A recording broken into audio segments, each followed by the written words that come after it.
Hi, my name's Shane. I use she and her pronouns, and this is the second session of our game of the Yellow King RPG from Pelgrane Press by Robin D. Laws. This game was organised through the Gauntlet Gaming Calendar. Gauntlet is an online community that organises, plays, discusses a whole lot of role-playing games, especially Indian story games, OSR games, things like that. If you'd like to find out more about the Gauntlet or come play some games with us, that would be fantastic. Check out gauntlet-rpg.com. I will ask the players to introduce themselves now. So I guess yourself and your character. And for both, just your name, pronouns, and anything that you'd like us to know about you. So let's go left to right across the character keeper for this. So Matthew, can I get you to lead off?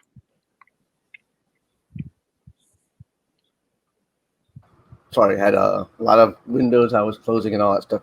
Hi, I am Matthew. I go by he, him pronouns. Today I will be playing, I know it's Archer, Elizabeth Archer, that's right. I will be playing Elizabeth Archer, an aspiring writer who is treating her time in Paris like some kind of gap year. She has ambitions of becoming quite the influencer with her words, but doesn't really know how to put that into action. Yeah. Great, thank you. Puckett? Hi there, I am Puckett. I use he, him pronouns. If you're trying to make your language less gendered and you want to use they, them, that's absolutely fine. I have 2 sleeping cats hanging out with me, so presumably they're going to be working their cat magic to prevent the Yellow King from taking over all of reality as we understand it. Then again, they're also cats, so they might help. Who can say? Anyway, today I'll be playing Ada Wharton of the Westchester Wardens. Josiah made his money in coal, and once my dear mother died, he sent me off to boarding school because, God forbid, he have to deal with a daughter. To get even, I started learning how to sculpt, and I sculpt in metal, and I sculpt in stone, and I swing a hammer better than my father or my brother ever did. And periodically I will augment my income by making forgeries of classic Greco-Roman statuary for people who wish to have such luxuries but cannot afford the actual article. Beautiful, thank you. Brandon? Hi, I'm Brandon, he, him, though I'm not particular. And I'm playing Caroline, or Caroline, if you like, de la Tour, she, who is a foundling and an erstwhile streetwalker who was taken in by a generous older gentleman and taught the ways of the upper class, which she took to with such alacrity that she was able to transcend dependence on him and to make her way into the social set as if she were one of theirs. But so scratch her deep enough and you'll still find the gutter rat that she used to be. But here she is in Paris, where Paris is a place where life burns brightest. That's her. Thank you. And Nicholas? Hi, I'm Nicholas. He, him pronouns. I am playing Arthur Whitney, also he, him pronouns. Arthur is a former med student who has an opportunity to explore life as a portrait painter and sees it as a great opportunity to escape from the responsibilities of being a physician someday. So he's going to enjoy his time in Paris and generally try to not get too involved in medical things. But already that's been wearing a little close. Fantastic. Thanks, everyone. So where we left off last time is that your 4 characters had decided to look into the disappearance of a friend named Balthazar, an acquaintance named Balthazar, somebody of some artistic connections. The police looking for him. He seems to have vanished. You found some strange things in his studio, and a rather unfortunate gentleman in the stairs nearby who Ada has thoughtfully escorted to the hospital, where he is being attended to and or preyed upon by a suspicious surgeon and something or someone who looks very much like Caroline, but who Ada has successfully warded herself against. Elizabeth and Arthur, I think, were still investigating the studio itself. Caroline had headed next door, where she found the dead and partially flayed bodies of the family that lived there, and a butler swinging a straight razor in her direction. Is that okay by way of recap? Is there anything else that Aaron wants to mention or ask about?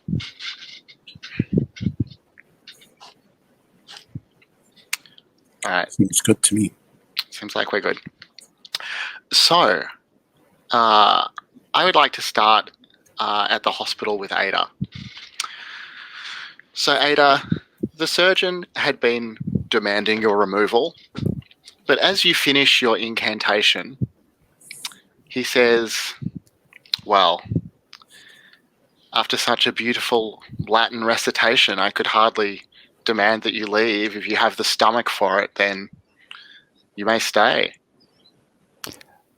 And I'm already washing my hands. All right. And he says to you, you're obviously a cultured young lady. Tell me, have you read any plays lately? I have not. My interests tend more towards sculpting. Interesting. What do you sculpt? What would you like sculpted? Are you intent on becoming one of the nouveau riche? If you like, I can sculpt some statuary that will make it seem even more so. They'll make your domicile seem highly cultured. I have a patron of my own who will attend to my needs, but I thank you for your kind offer. And who is this patron, may I ask? He prefers me not to use his name. I see. And tell me, is this patron of yours the reason that you are out on rooftops in the evening? He looks at you pretty sharply. As you're having this conversation, he is performing some surgery on the man's throat, so there is the occasional, spatter of blood or brightly coloured pus. It's quite a bad smell, even over the soap. He says, I sometimes take a rooftop stroll in the evening, it is true. I don't know what business that is of yours. Oh, no business at all. I've just... At night, when I'm up working, sometimes I have seen, well, you apparently, scampering across the rooftops of Paris.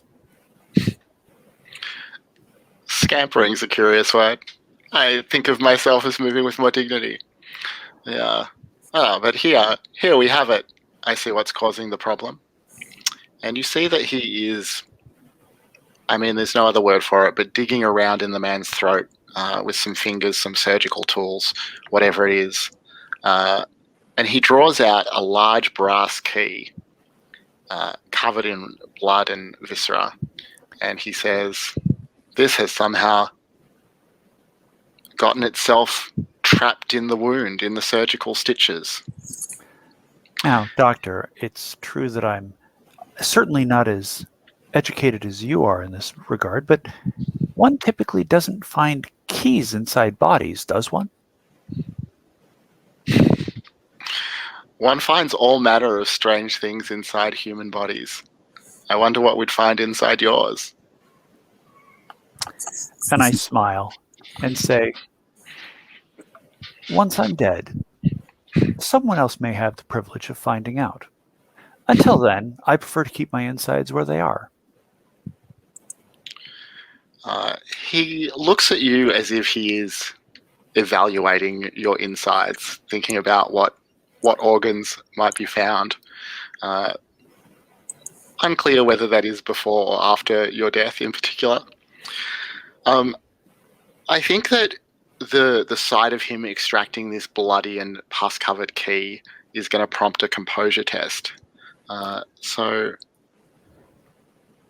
I would love for you to spend some points from composure and then add them to a d6 roll. All right. I'm going to spend 3 just to make sure. And where is our dice room? I'll pop a link in the chat. There you go. Thank you.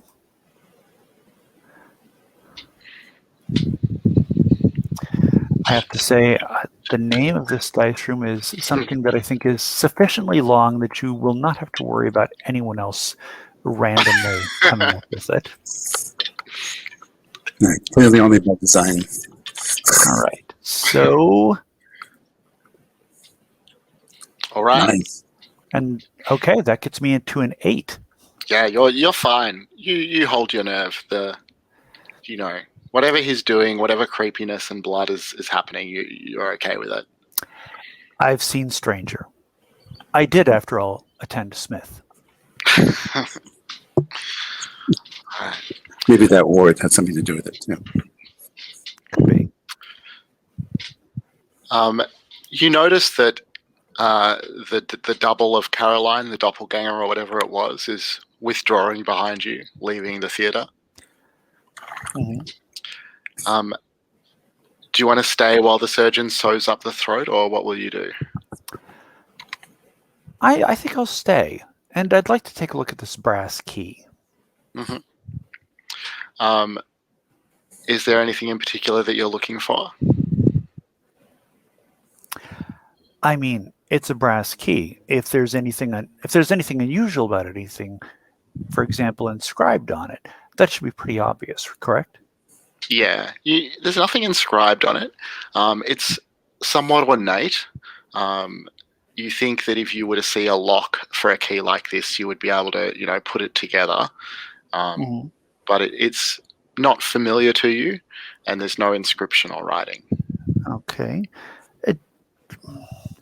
Given my background in esoterica, do I detect anything unusual that would not be obvious at a glance? Beyond the circumstances in which it's been found, you don't. Okay. So there's no energy or magical element or unusual or esoteric element to the key that would not be visible. Got it. Yeah, that's right.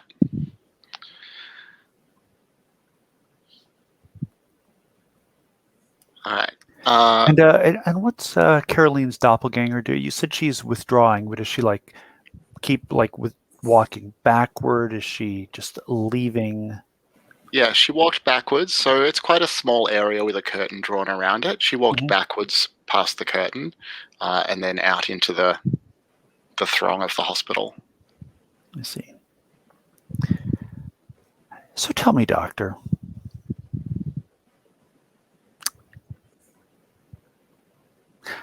are you on the side of the angels or of the demons? It's a very Manichaean worldview of yours. What does that even mean? Well, you scamper about on rooftops at night. You have a patron.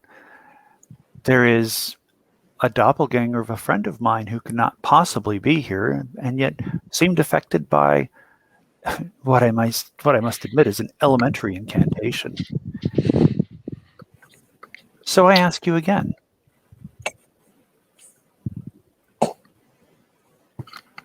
Are you on the side of the angels or the demons? What if I were to tell you that the angels and the demons are nothing more than performers in a play, characters in a production, and that the real power is what lies behind the play? That your ideas of good and evil are as irrelevant to the world as I don't know, as a children's book. Hmm. In that case, are you on the side of God, or he who shall not be named? Some have called him a god. And at this point, he instructs the nurse to finish stitching up the man's neck. And he looks at you and says, I have cut out the infection and its source. I hope that we'll get to continue this conversation another time. Perhaps later this evening, when you're on your rooftops. Well, I expect this evening I'll be at Cafe de Niart if you should want to find me. I see. I may take you up on that, Doctor. Cafe Deniart, you said? So it's Cafe de Niart. Deniart. I apologize for my brutal French pronunciation. It is the Cafe of Nothingness, and all of you would be familiar with, a reasonably popular cafe. Okay, thank you. All right. So I will go now to Elizabeth and Arthur. Arthur, you had sketched what you found in the room. You'd both looked around a little. Elizabeth, you were particularly interested in the books. Hello. Is there anything else in particular that you're doing in the studio? Just kind of a final comment to Elizabeth. I lost my note. Who was it that we were checking up on that is here in the studio, or was here in the studio? This is Balthazar's place, right? Yeah. Balthazar. Yeah. Yeah, so I think just a final comment to Elizabeth that says, didn't really like Balthazar, but I think that... well, I didn't really like him either.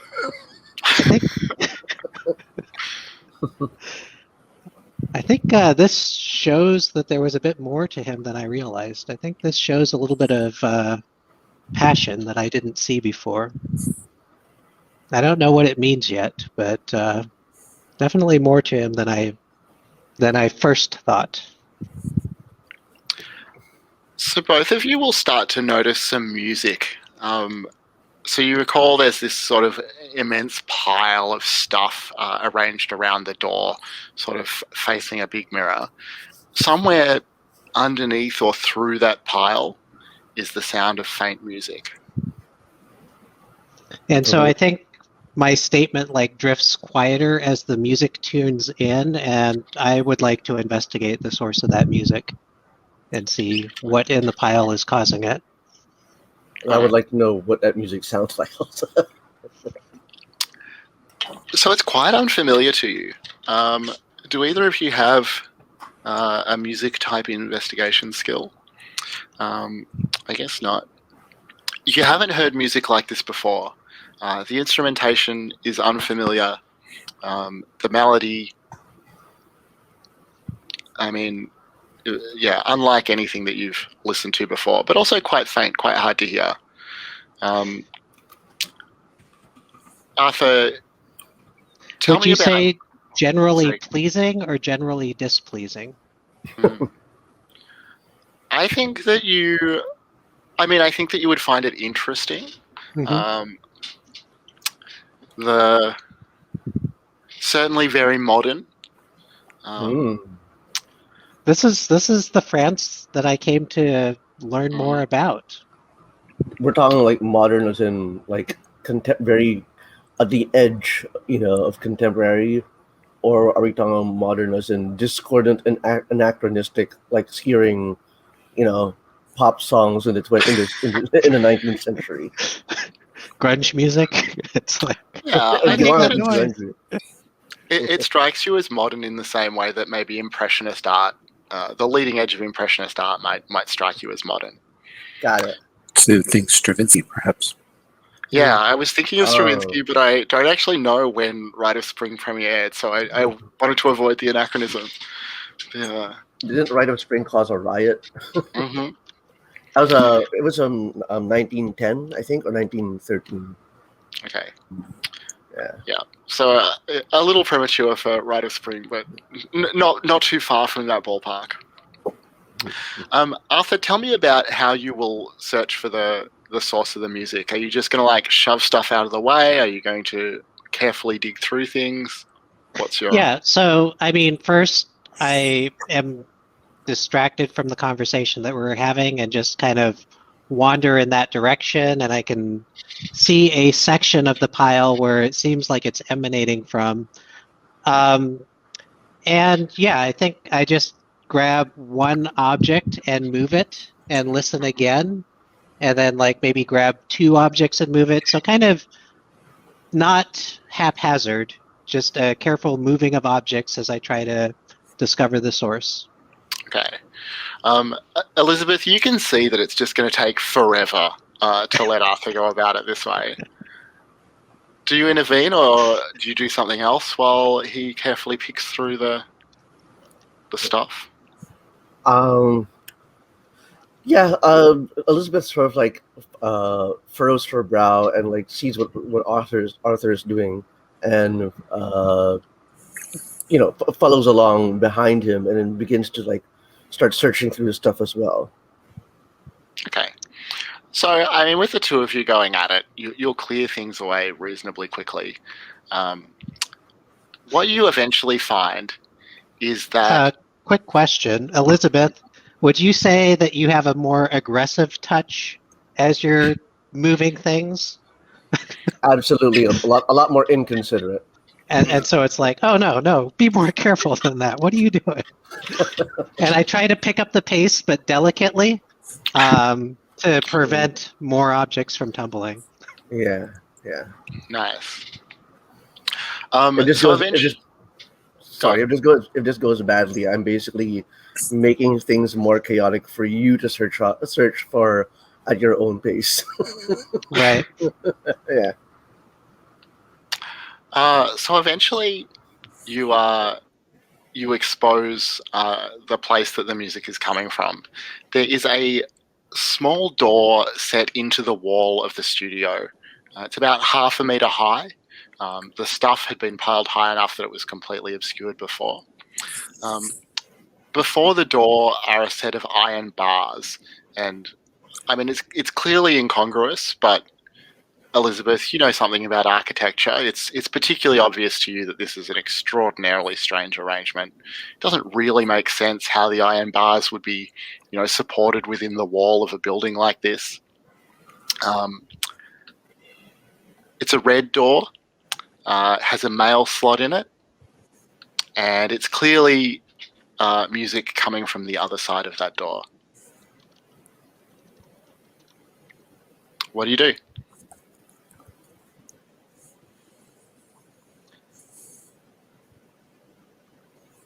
Wait, Matthew, you're not hearing us? Can you? Sorry, I forgot to unmute myself. Because I'm an idiot. I haven't had to mute that bad in a while. Elizabeth, Arthur, I take it is behind Elizabeth when she's examining the door, and she sort of like looks behind him and tries to open the door. Yeah, so you can pretty easily like reach through the bars and get the door open. Mm-hmm. On the other side, you can see, you see a room, you see bare floorboards. There are piles of books stacked in the room on the other side of the door. Look quite dusty and old. You can't quite reach them or read the titles from where you are, but that's what you see. Wait, so the door is able to open, but when I'm inside, there are books that are... That Balthazar would... You can't... Yeah, so you can't actually get through the door. There's iron bars on your side of the door, but you can reach through those bars and push it open. Yeah, let's imperil my limbs. Yeah. Well, your limb seems okay. Like, you can reach into this space okay. You can open up the door. You see this kind of like, these dusty piles of books on the other side, but they're just a bit out of reach. You can't really get any closer to them. I look for. Sorry, you were saying. No, go ahead. Elizabeth looks for anything like a stick or a poker, to get at the books. Mm-hmm. Yeah. Very What do blunt. you find in this pile that you can use for that?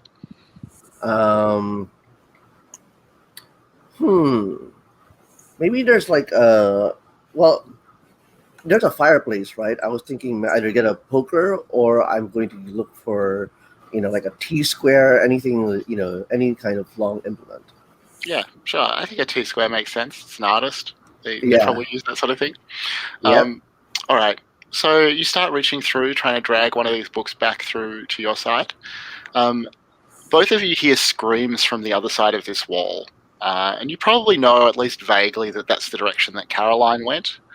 But what's striking to you is that you hear the scream echo from that room, like it echoes from the hall outside.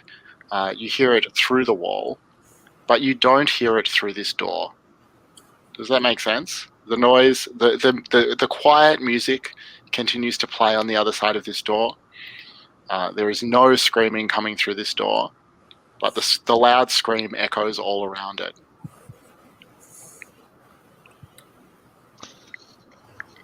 That does make sense.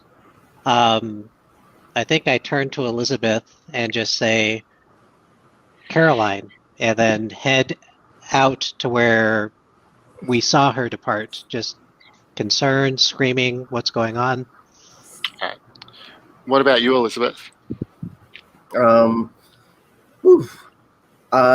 think Elizabeth still tries to force the door open, search, that kind of thing. Yeah, okay. So you'll definitely drag a book back. We'll come back to you and pick up what happens there. So Caroline. Yes. We'll just pop a minute or so back before the screaming started. But the butler is coming at you with the straight razor. What will you do? Well, as I recall, I had in the other room on intuition of that something was terribly wrong. I picked up a fireplace poker, and I never put it down. So I'm going to brain him with it.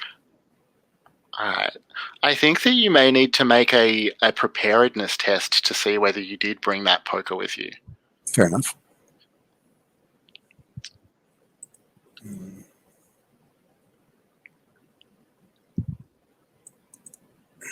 So spend some points from preparedness and add it to a d6 roll.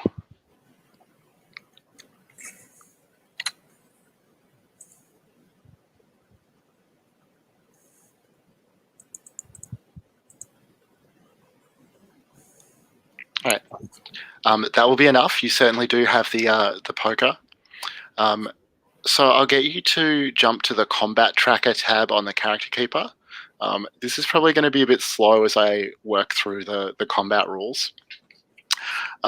So first of all, you define an objective. So when you say brain, are you trying to kill, incapacitate? What? Incapacitate. All right. I don't expect one shot to the head with a fireplace poker is going to kill anyone. Yeah. I'm not colossally strong. Sure. Okay. But it will knock them down and stun them for a bit. All right. So this is going to be a little weird because the combat rules kind of anticipate that a group is fighting, but in this instance, it'll just be you. So I guess it's just going to be a difficulty 3 fighting test for you.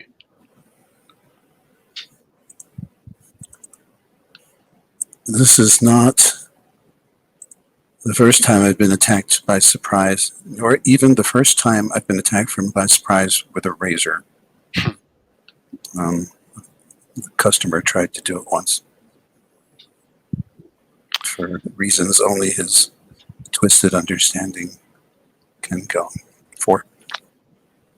All right. So you clearly succeed. Once all the players have acted, you scored a margin of more than 0. So your margin is above 3. Okay, that's good. Okay, so you succeed. I mean, brain him with a poker is already pretty evocative, but do you want to narrate how that happens a little?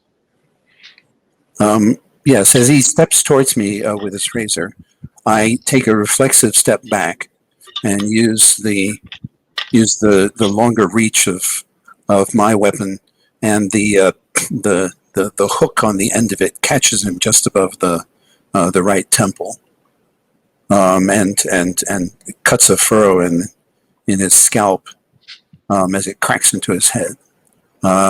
He falls, the razor goes flying. Yeah, and he screams as he goes down, and that's the scream that Arthur heard. And indeed, Arthur soon runs on into the room. Arthur, you are confronted with this scene. A family sitting at a dinner table. A man lying, bleeding, at least dazed, maybe unconscious. Caroline standing victorious over him with a fire poker. What do you do? And if I remember right, the family wasn't in good order that was sitting at the dinner table, right? They were like, something was wrong with them. They're flayed. Specifically, their faces had been removed. Yes, yeah. Something was wrong with them. And so something was wrong with them. I rush in, and the first comments are, Caroline, are you okay? What happened? What? And say, Arthur, look right at me. What is going on in here? What is with those people? What happened to that family? Did you just... Caroline, what's happening? I don't know. I was led in here by an older woman who has vanished, or who never existed. And this fellow has a lot of explaining to do. And I kick him, not gently. So he makes a groaning sound, but you also notice that there are dark shadows moving around his body. It's hard to look at them directly, like figures clad in black or dark colors, and they start to lift his body and move it away. What do you do?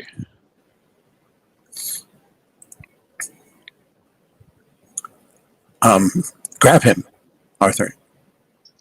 Caroline, we got to get out of here. And I grab Caroline instead and start heading towards the door. I'm going to hit you. Caroline, this is wrong. This place is wrong. Yes, the it man is. in this place is wrong. We have to get out of here. Yes, it is, which is why we have to learn as much as possible about it. Do you think this is coincidence? I hook I elbow Arthur in the ribs and hook my fireplace poker around this fellow's belt and try to resist the hands. Yeah, so that'll be an athletics test. Okay.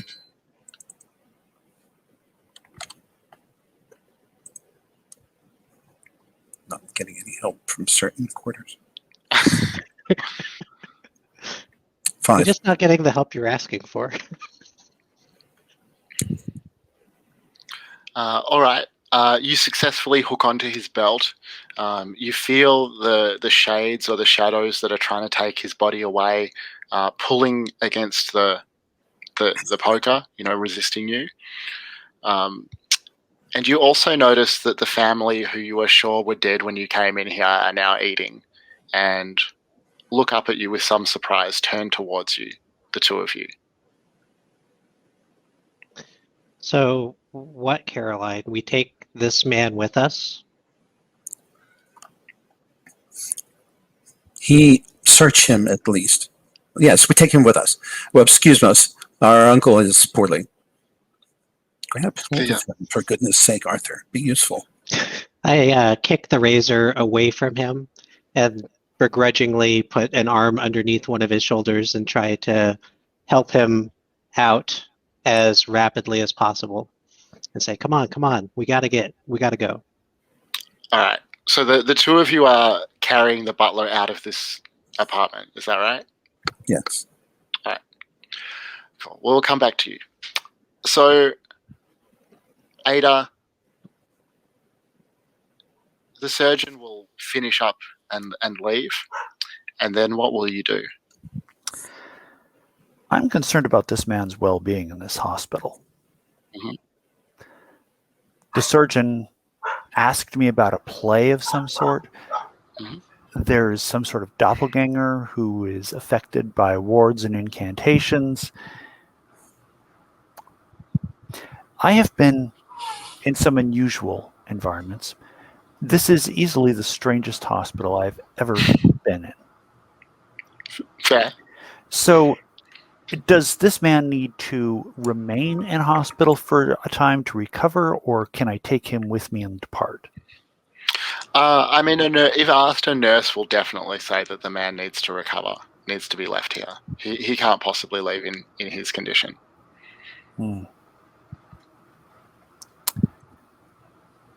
So he requires medical attention? Well, he requires bed rest, clearly. Very well.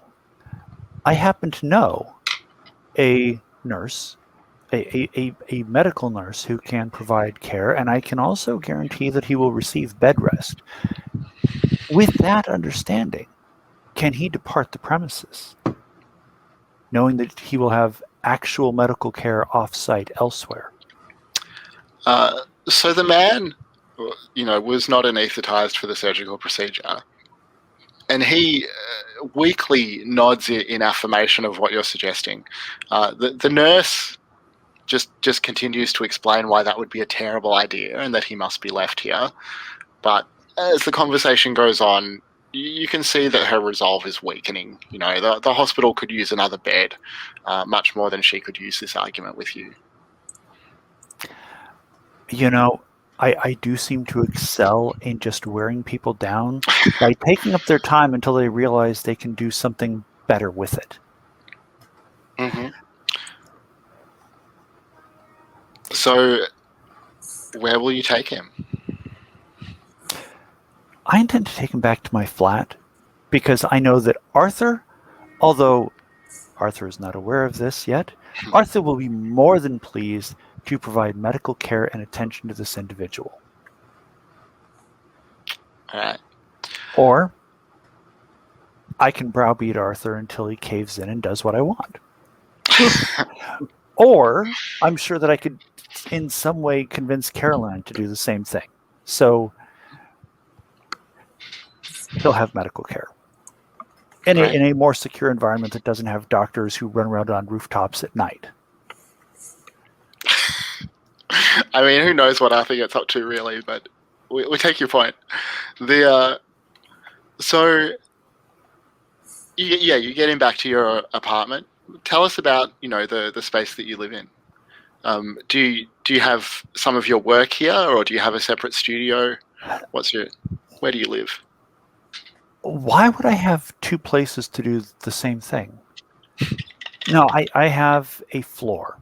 It's a second floor, so there's some unusual apparatus outside so that I can lift chunks of marble into, through an open window.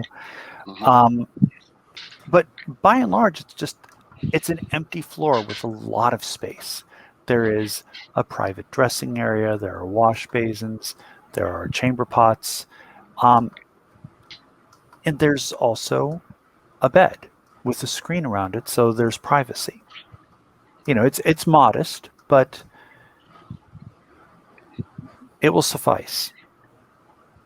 Nice. And so, I mean, some of the work in here presumably is forgeries of classical statuary or on the way to being. But you also have your own work, right? What does that look like? So my own work is largely done via metal casting. So And it's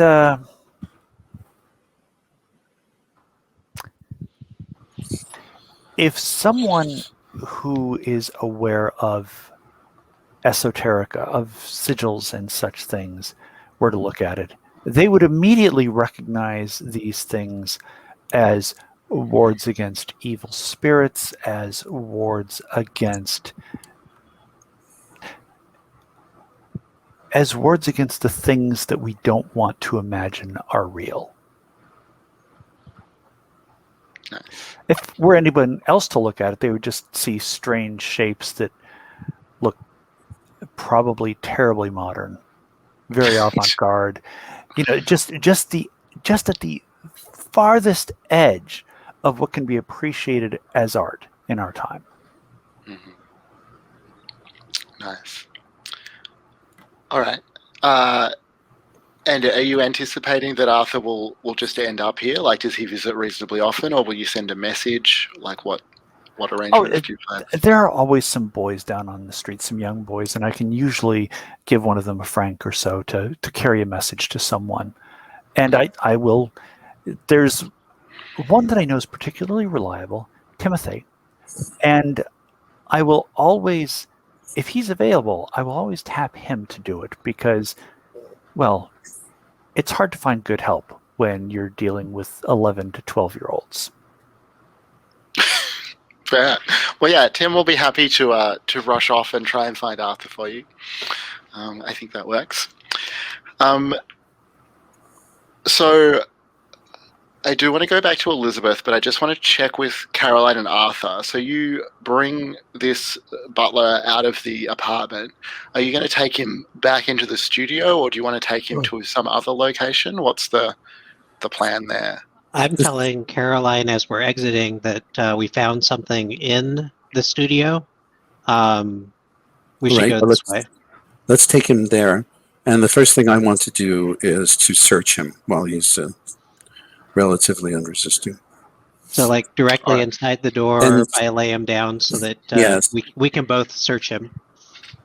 You notice that Caroline goes through somebody's pockets with great facility.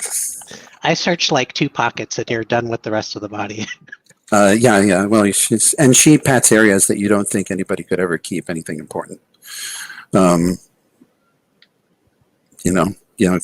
And I attribute this to your upbringing on the streets, which you've told me about, I'm sure, right? Have I? Have I you? don't.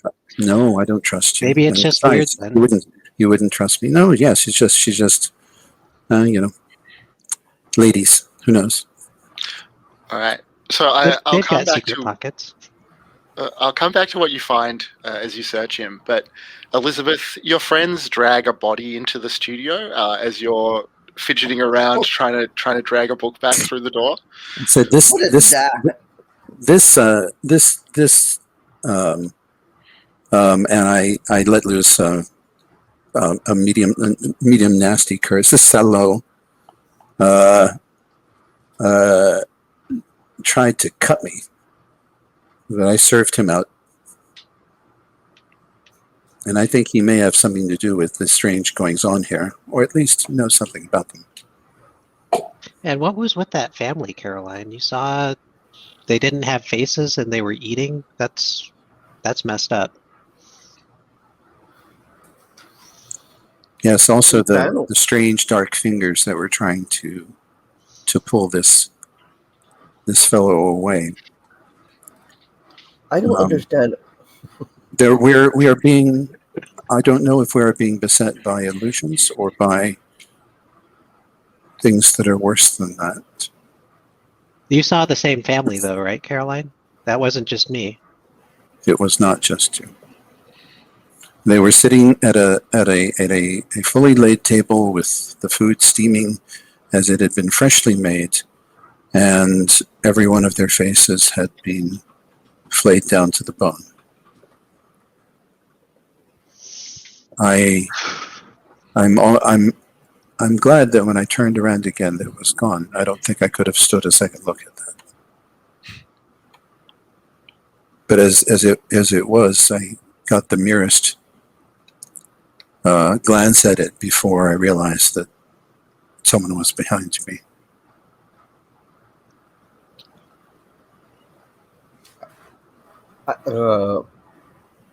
I don't. Elizabeth is like, I don't understand what's going on. There's more, We will talk more. What you found it? What have you found there? A door? How could there have been a door there? So yeah, it's clearly impossible. Arthur and Caroline see this immediately as you look through the open door. That door should look into the apartment that you've just come from, but it clearly does not.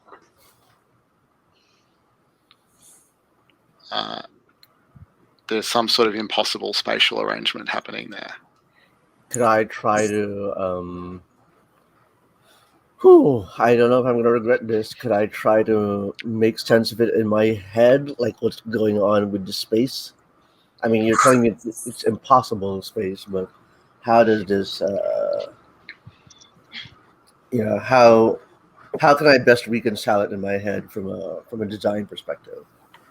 Well, I mean, you would probably need to go into the apartment next door to figure that out. First of all, Arthur, you leave for 5 seconds, and you come back, and this happens. Don't go next door. What is all this? It's worse next door. Worse. What is all this nonsense about a family and all this? Look, can someone help me with this door? And it's obvious that Elizabeth has been sort of like trying to figure it out way longer than she should have. Probably doing ineffectual things like just shaking the frame and What are you trying to do? Get in? It doesn't look like I'm trying to get out, does it? No, Caroline's not looking as she's talking to you. She is busy. And Elizabeth, she is busy searching through this. So she's conversing without looking up. Yeah, and Elizabeth. That's why she says, "What are you trying to do?" Yeah, and Elizabeth doesn't even register that Caroline's not looking either.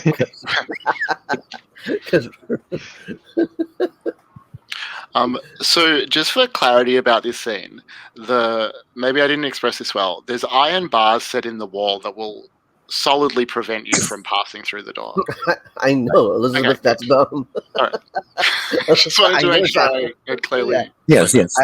I know it wasn't a wooden door. I know it wasn't like a grilled screen. I knew wrought iron. And just for clarity, it was iron bars, but then a door that could be opened behind those iron bars. And yes, that door right. That could be opened has been opened. Yes. Right? Yeah. Yes. Yeah, I got that same mental image as well. Okay, good. Like I'm Elizabeth is the meme of the guy who's shaking the iron fence going, "Let me in." Well, I mean, you could try and disassemble the wall somehow. See if you can get those iron bars out. All right, yeah. Let's do that. Let's pick at it. Oh wait, but you said I pulled a book over. Is there something in there? Yeah, you've dragged a book over. I mean, that's what you were trying to do, right? Feel free to redirect me, by the way, in case you think I'm doing the classic tabletop role-playing game of hyperfixating or hyperfocusing on something. Not at all. So the book that you drag back, you probably knock over a pile to do it. You're the Bellatrix, aren't you? So you recognize this as quite a valuable first edition from 1836. It's a somewhat famous volume. It's called A World Without Doors. It was written by a 12-year-old genius named Emmeline Fitzroy. This was the only book that she wrote before she famously and tragically vanished. And it has, a pretty, well, in some respects, a pretty standard sort of young adult fantasy story. about a young boy who travels back and forth from our world to another, magical fantasy realm. But it has a quite dark conceit, which is that the way that the boy travels back and forth is that he drowns himself. Oh God, that's great. I love it. And awful. To traverse the non-Euclidean space through suffocation and drowning. It's awful. Caroline, you and I'm being guided in looking through this fellow and about this fellow itself by my intuition. Of course. So, I mean, you find some unremarkable things, the things that you would expect to find in the pockets of a butler. Maybe there are some, some small change, some keys, a pocket watch, things like that. Unless something sets off my hackles, I'm going to ignore all the commonplace things. So the thing that sets off your hackles is a folded piece of paper. And when you unfold it, you find a typewritten page set out like the script of a play. And it is immediately striking to you because the 4 characters in the play are named Elizabeth, Ada, Caroline, and Arthur. And the characters in this one page are gathered in a cafe, and strikingly, the dialogue in the play are lines that you recall speaking and hearing earlier today when you were in a cafe. It very specifically is an extract from the conversation you had. The other thing that is striking to you about the text is that there's a stage direction which says that the characters do not notice that the Phantom of Truth is watching them.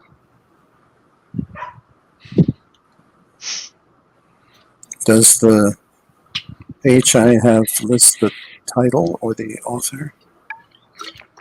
No, nor a page number. No. And is it a modern printing or is it old? It doesn't look like it's been printed, like it's not from a press. It looks like it's come from a typewriter. A Very typewriter. possibly Okay. the typewriter that's on the floor in front of the mirror in the studio. Well, easy enough to find out. Put a piece of paper and hit a few keys. Yeah, it definitely looks like a match to you. I'm. This is the first thing that gives Caroline genuine pause. Well, go ahead and make a composure test. I mean, sudden violence is not going to trouble her, but this is outside anything she's experienced. All right, composure.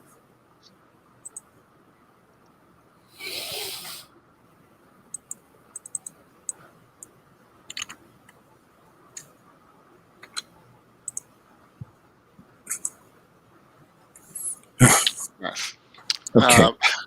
So she gulps and takes out a handkerchief and dabs at her brow. All right. And turns slightly paler. She's already somewhat pale. Sure. And Elizabeth, I understood that you were maybe going to try and work these bars out of the wall. Is that right? Yeah. You're with your architecture. You think there's a risk that you'll bring the apartment down on top of you? Do you still want to go ahead? Maybe not. Well, not that stupid. All right. Well, maybe you can think about that and we'll take our first break here. So let's come back 10 minutes past the hour, if that's good for everyone. Oh, wow. An hour already. That was fast. Time flies when you're facing the Yellow King, I guess. I'll see y'all in a few. Yeah. Sorry about that. Oh, that's right.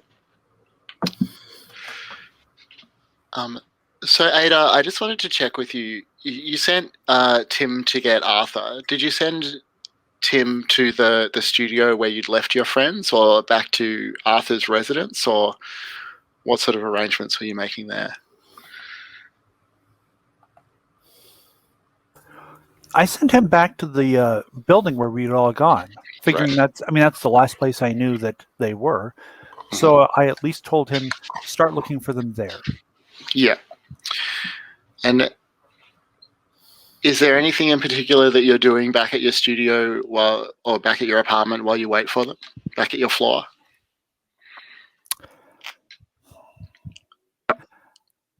I'm no stranger to literal heavy lifting.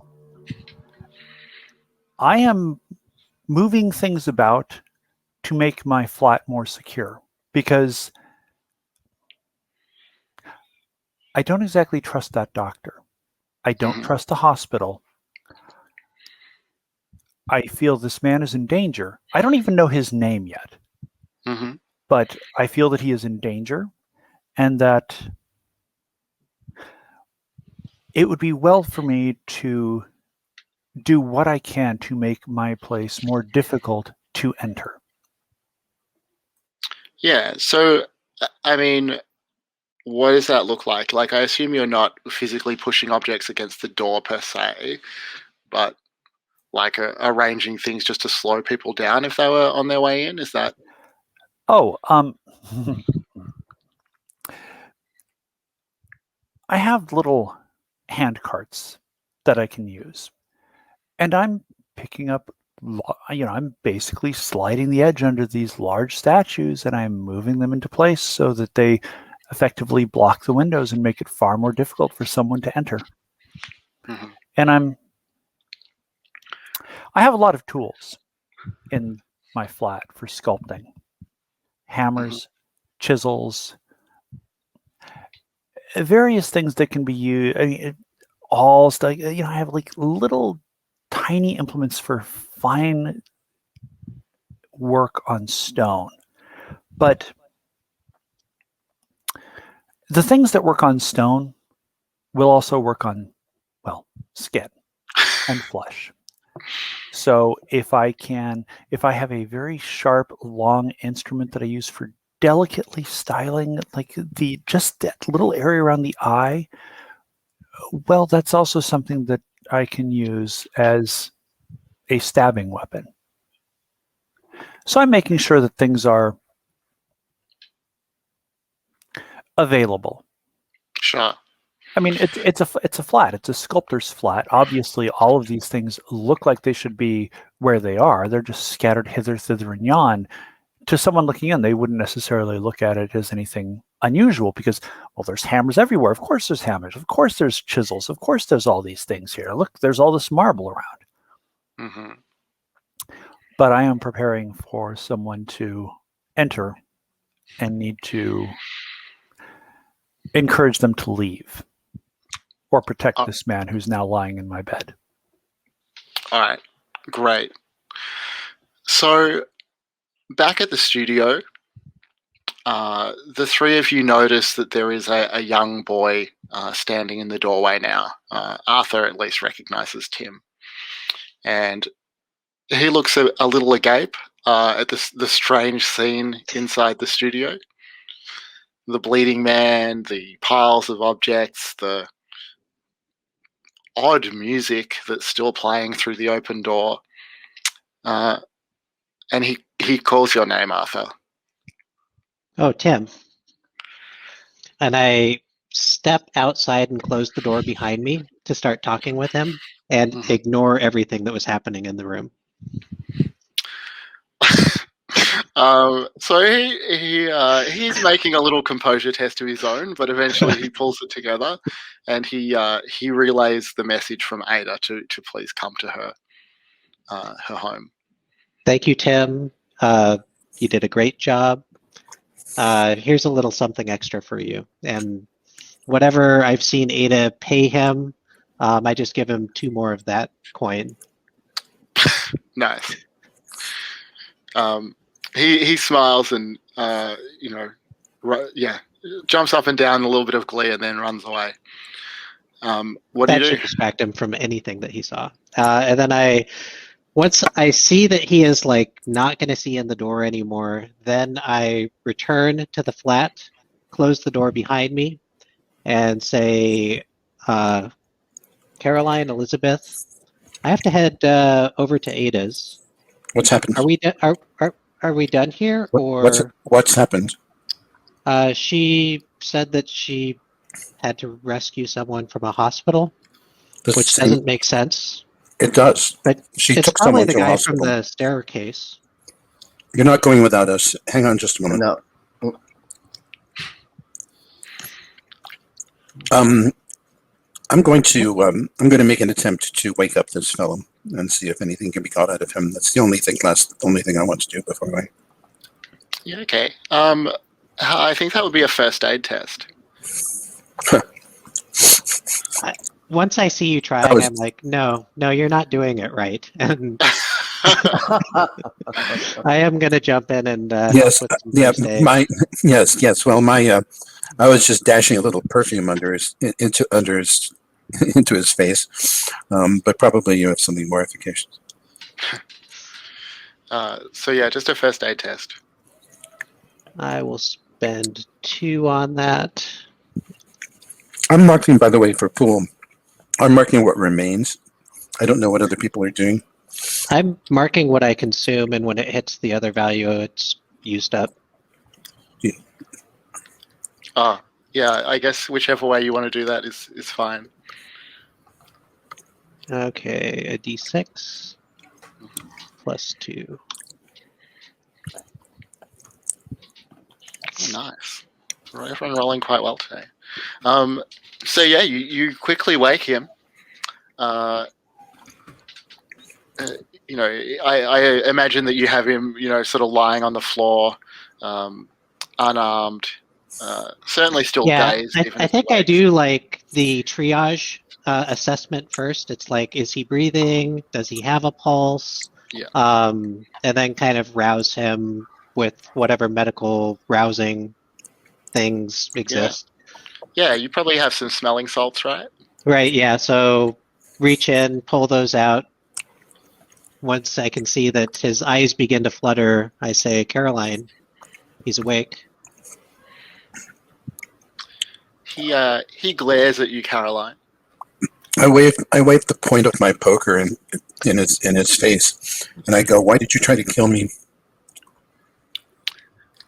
He replies in a language that you do not recognize. It sounds Central European-ish, but not a language you know. If you can't speak English, French, or Spanish, then I may have to hit you again. Until you do. He is clearly swearing at you or otherwise, abusing you in whatever language he's speaking, but he doesn't react to what you say. Is there could I try to use reassurance on them? Like, how would you reassure a person who is being threatened by your friend who just knocked him out? Like, what's the mode of reassurance for that? I mean, I think I'll stand. Elizabeth will stand. Will move in front of Caroline, sort of like, pushing her.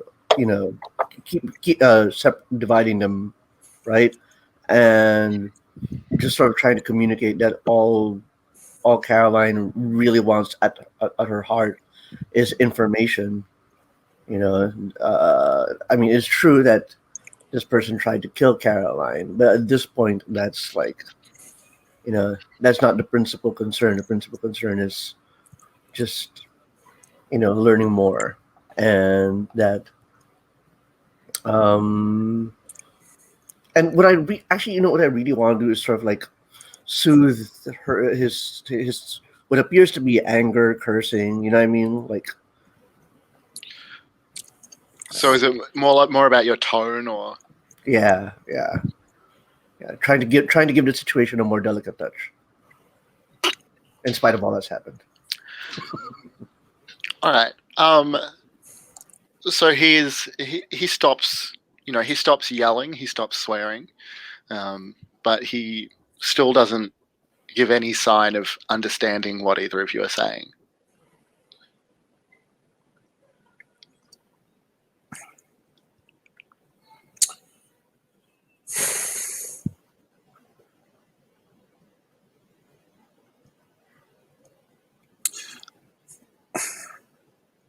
Caroline, do you? Yes, I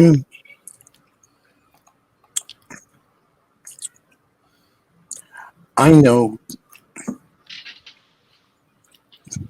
criminals. You do? Well, no, this is out of character. Oh. I know criminal. It's like Everyone turns. Oh wait, Is he- internal dialogue. he genuinely doesn't seem to understand. What you're implying. You definitely don't. Nothing about the way he's acting makes you think that he secretly understands. You're a practiced enough liar that you think you would be able to tell.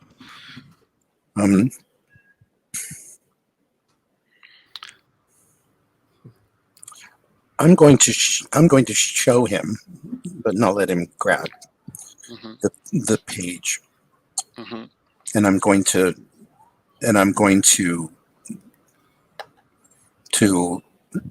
look at it and look at him and go and basically raise an eyebrow in interrogation. So he does react to that. He starts to look over the words, and for a moment there's a look of non-comprehension, as you might expect from someone who doesn't read English. Then his eyes sort of bulge dramatically, and what you notice is that there's something moving under his skin. It seems to move away from his eyeball, burrowing under the surface of his skin, up towards the wound in his forehead. Maybe half an inch long. What do you do?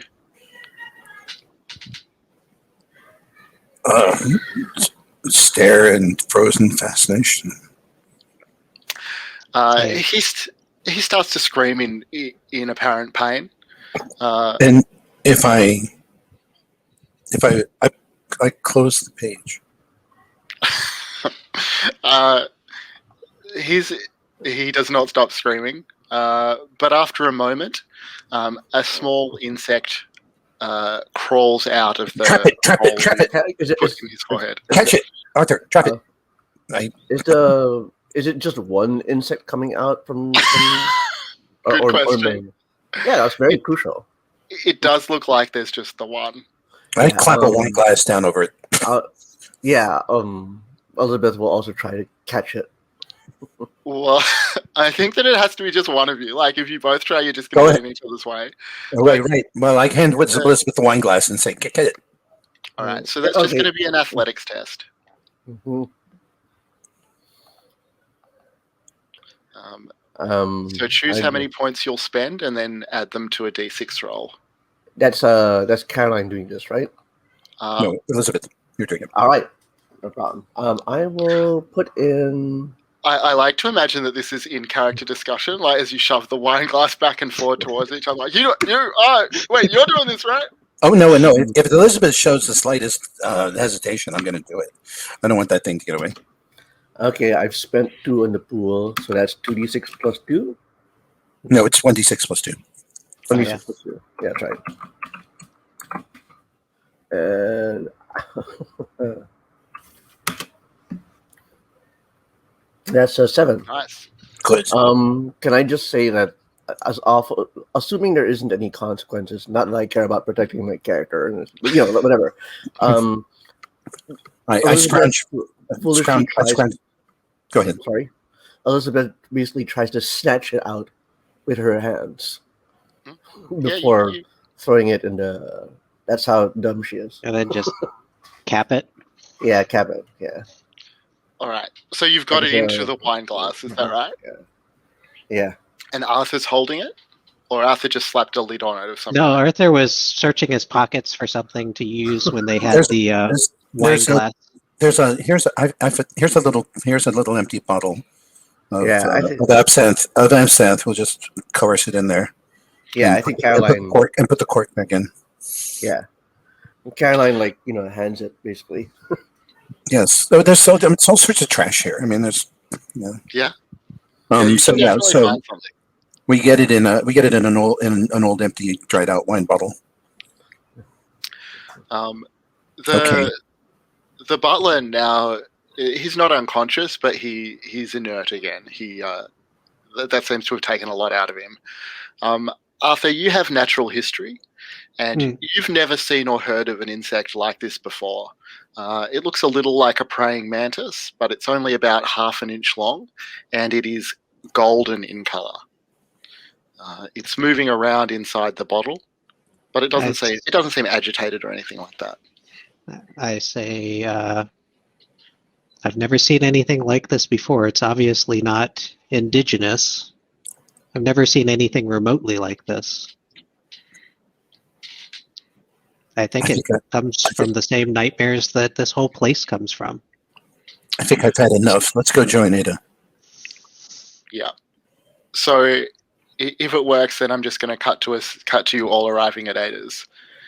Yeah, as we exit, I just stare at the short door behind bars and listen to the music for a little bit too long before scurrying out with everyone else. It's like, what the heck was that? Make a composure test. Okay. Man, just not a lot of composure to go around. I'm going to spend 1 on that.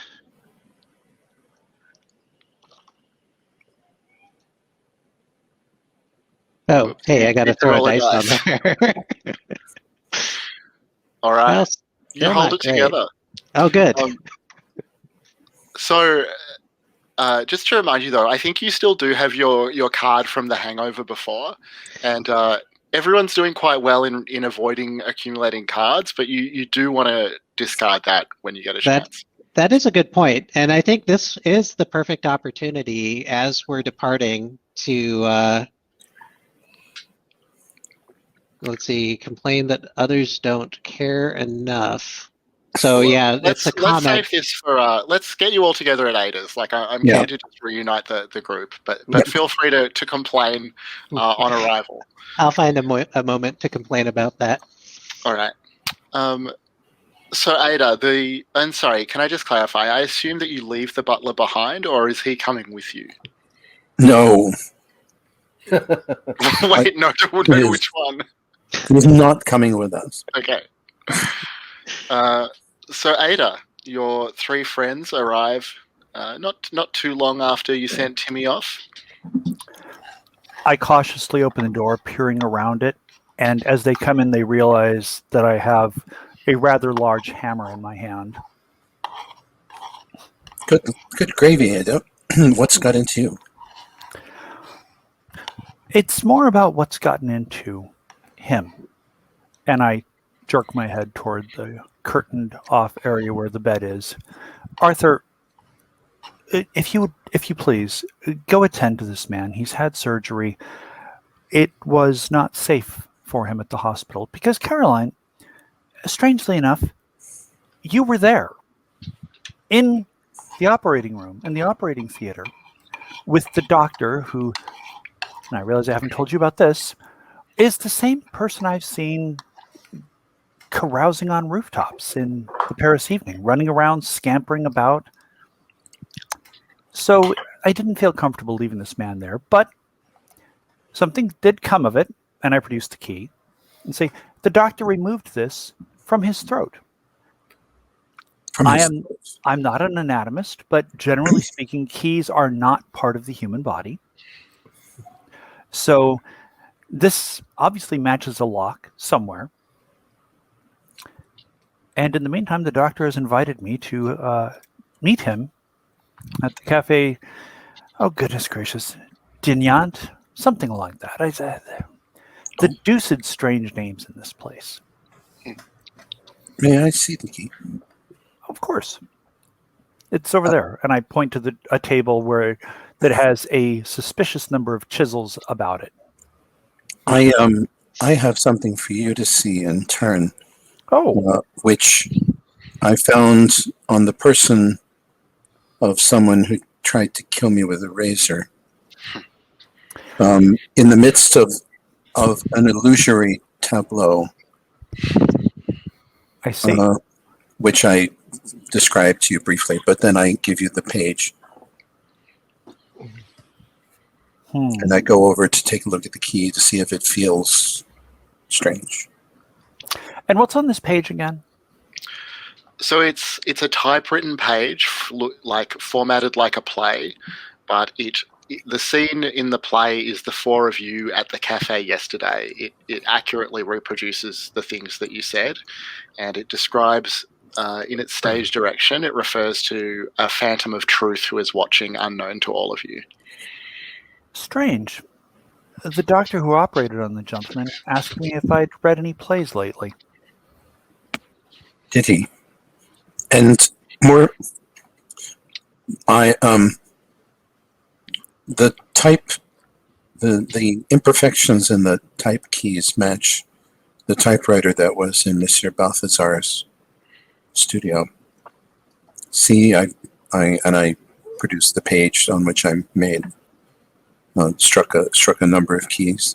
You see how the descender on the Q is cut off, and how the P has a little cut in one side of the circle. I turn to Elizabeth and say, "Aren't you glad we found you a different publisher?"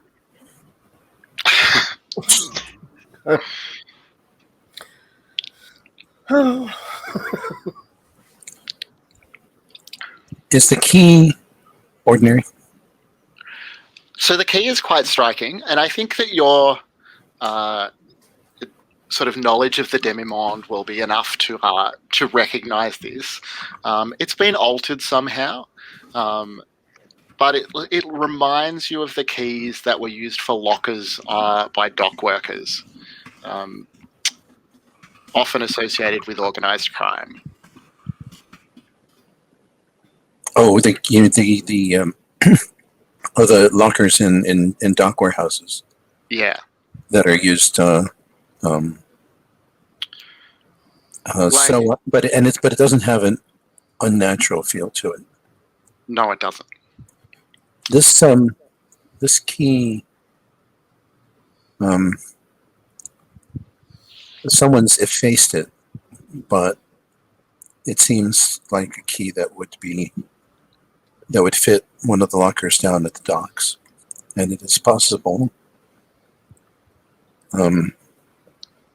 But short of trying it on a lot of locks, I'm not sure how best we would discover which one.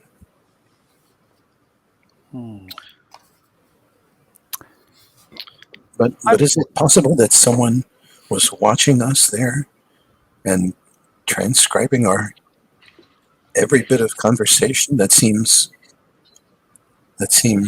impossible. Oh, it's possible. Well, it's just that why would anyone want to transcribe our conversations? And they would have had to know and they knew our names or learned them shortly after. they didn't even do a good job of it. Clearly, I don't talk like that.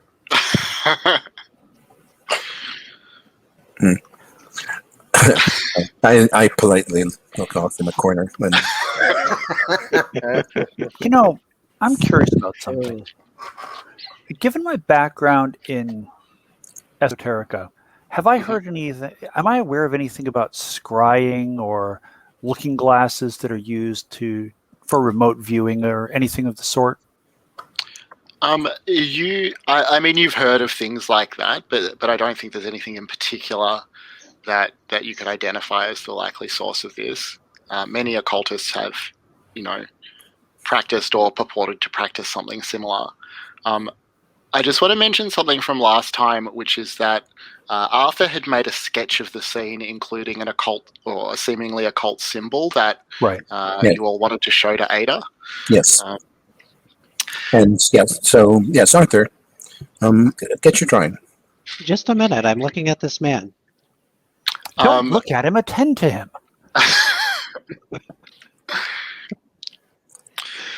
And I look at Caroline and whisper, I see why he stopped with medicine. I think what actually, Ada, I think what actually ultimately, he seems, I don't think he's decisive enough to be a doctor. He's very knowledgeable, but he seems to hesitate I'm at curious. every opportunity. So this symbol, does it match the symbol that the man with the key in his throat sketched? No, it doesn't. But you do recognize the symbol. It's used by a small occult group led by a guy named Jules Douanel. Mm-hmm. And he runs well, from your point of view, a sort of 2-bit cult called the Universal Gnostic Church. Somewhat infamous for its sort of heretical use of Catholic imagery mixed into occult practices. And certainly, you would know where their office or, office/church is located. And who leads this thing again? His name is Jules Douanel. Jules Douanel. Do you relay this to your friends? Well, of course. Well, Yeah. The man with the throat wound moans very noticeably when you mention Jules Douanel. And he seems, Arthur, to be coming around a little bit. I will offer him a whiff of the smelling salts as well, and see if we can rouse him to full consciousness. and Elizabeth, when overhearing Caroline and Ada's discussion, comes to Arthur's defense and says, "Excuse me, it is not hesitation that is Arthur's problem. He is simply a more cautious man than most expect. Surely." And I'm not going to try to RP this out, but basically, Elizabeth implies that Ada doesn't know the first thing about caution in men. Would that he would show the same caution when it comes to his libations. I like the idea that this entire conversation's occurring, like as you're getting like this zoom up look at Arthur, just standing in front of the man, trying to decide what to do with him. So Ada, you did some sort of incantation and drove the thing that looked like me away, and then they tried to grab you, and you wouldn't let them. I'm so impressed. It's not that they tried to grab me. It's that, a doppelganger of you tried to lead me away from this man. And that didn't seem like the correct thing to do, so I would not allow myself to be led, and instead used some quite rudimentary and elementary wards. But they more than sufficed for the circumstances. The doctor, on the other hand, worries me. It's not the only one. Balthazar's disappearance.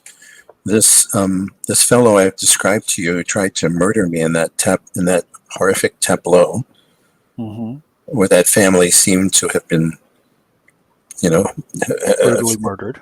Brutally murdered. Moments after sitting down at their dinner table. That might have been entirely an illusion, but the door couldn't have been, because Elizabeth got a book out of it. Caroline, tell me, or Elizabeth, Arthur, do any of you happen to have such a thing about your person as a looking glass? Or a monocle, or glasses of some sort? Elizabeth, I think, would have a looking glass, unless the rules prevent that. Yeah, sure. She would use it to scrutinize fine print or smaller smaller text. Well, the Caroline has a compact, of course. May I? With of course, here. And I'd like to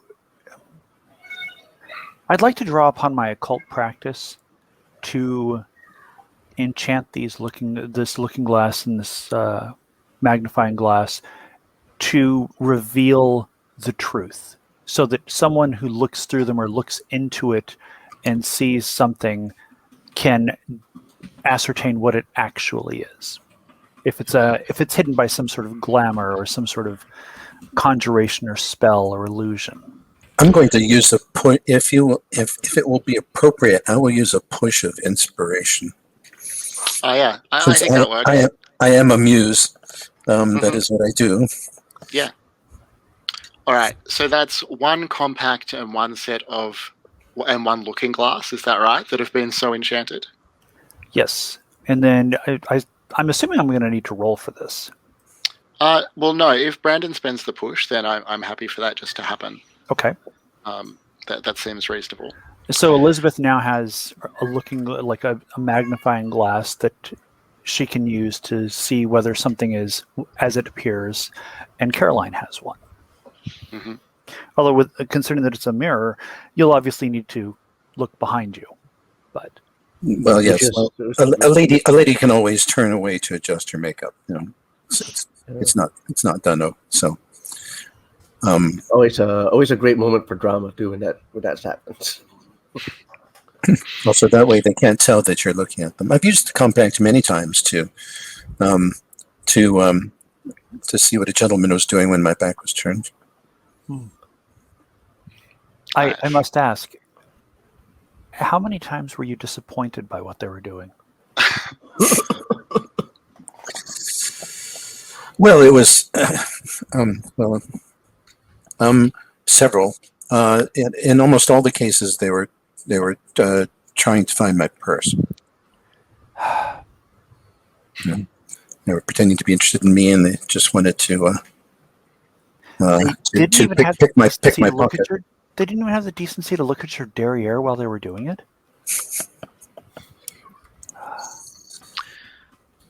There are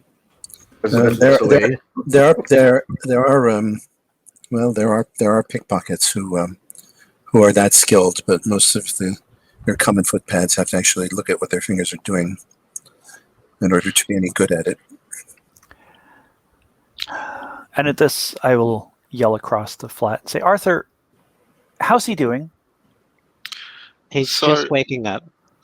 Yeah, so Arthur, if you want to spend a push so he's going to wake up, he's going to have like some limited capacity to communicate. If you want to spend a push, you can, he'll be well enough to converse. Okay.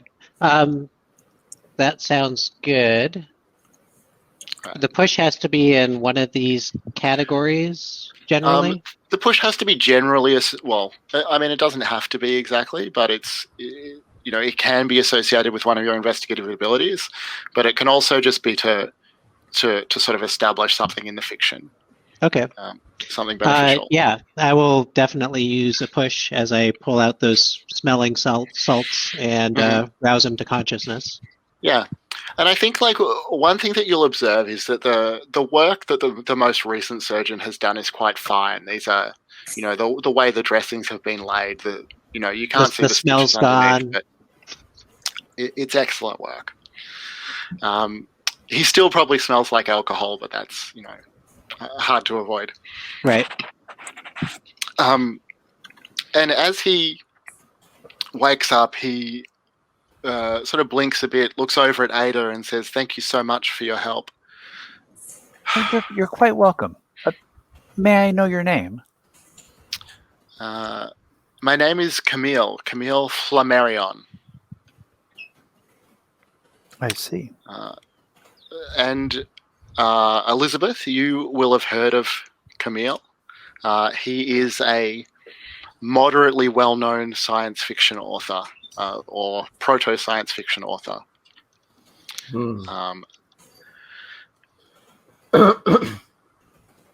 Famed for titles like Lumen and Real and Imaginary Worlds. And he will add that he fears for your safety. You should not have involved yourselves like this. My enemies may, he looks around, strike at any time. What kind of enemies do you have? You know, and Elizabeth asked, "Is this one of your? Are you doing research for a novel? Is this some kind of elaborate? Is this your method? Is this your methodology? Is this how you get around writer's block?" Yeah. Oh no, I know very well what my next work shall be. My greatest work, the truths that I will reveal to the world and to Paris. But that swine Jules Douanel would prefer that my words die with me. Jules Douanel being the person associated with the symbol that you identified Universal earlier. Gnostic Yeah. Church. Would you this how did you receive your terrible wound? And do you know what this key fits? Elizabeth whispers to Arthur, "You know, he thinks he's going to die. So dramatic." I think all Yeah. writers do. You surely do as well. What I do not. He replies to Caroline that he was set upon by Douanel's cultists, but he does not know what the key opens, but he believes that it is a gift from our new ruler who arrives so shortly in this world. A gift to the cultists. Sorry, I didn't hear that. A gift to the cultists. Well, no, a gift to you. myself and to all of you. A new ruler? Are you familiar at all with my work? I'm a sculptor, not an author nor a reader. Elizabeth pipes up. You know, it's just.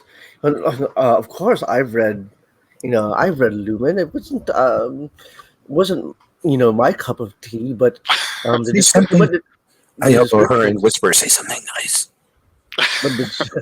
But the descriptions were quite vivid and very, very imaginative. Definitely technique was what I looked at in your work. The descriptions, as you call them, were not imaginative. My works are not fictional. When I describe the transmigration of souls to other planets after death, this is a literal truth. And the ruler of one of those planets, a king, is on his way here now.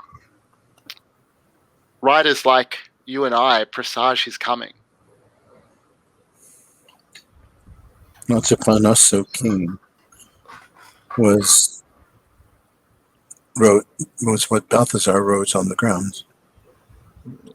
I don't know about Balthazar. I'll gesture to Arthur at this point and step a couple of feet away and say, and turn our backs to him and say, "Are you quite certain that he's well?" Elizabeth continues to engage physically well. I can't speak to his mental state. Does not seem well. Mm-hmm. But Elizabeth's all in. Elizabeth's all in, kind of trying to, learn more about the world through him. Even though science fiction or fantasy isn't where she comes to, just listening to his descriptions and to everything he's telling just engages her interest because she wants to know more about the world and hopes that will teach her a little bit about world building, and all that stuff. So it's just as much a meeting of writers as it is about pulling a mystery back. He's no, tell me more. What's how will this king come? What are his plans? All of that stuff. So he is unable to furnish any details, and it's striking to you that he seems not to notice that he's unable to furnish any details. He believes very profoundly that this alien ruler is on their way, will arrive soon. But he's unable to fill in any details around that broad claim.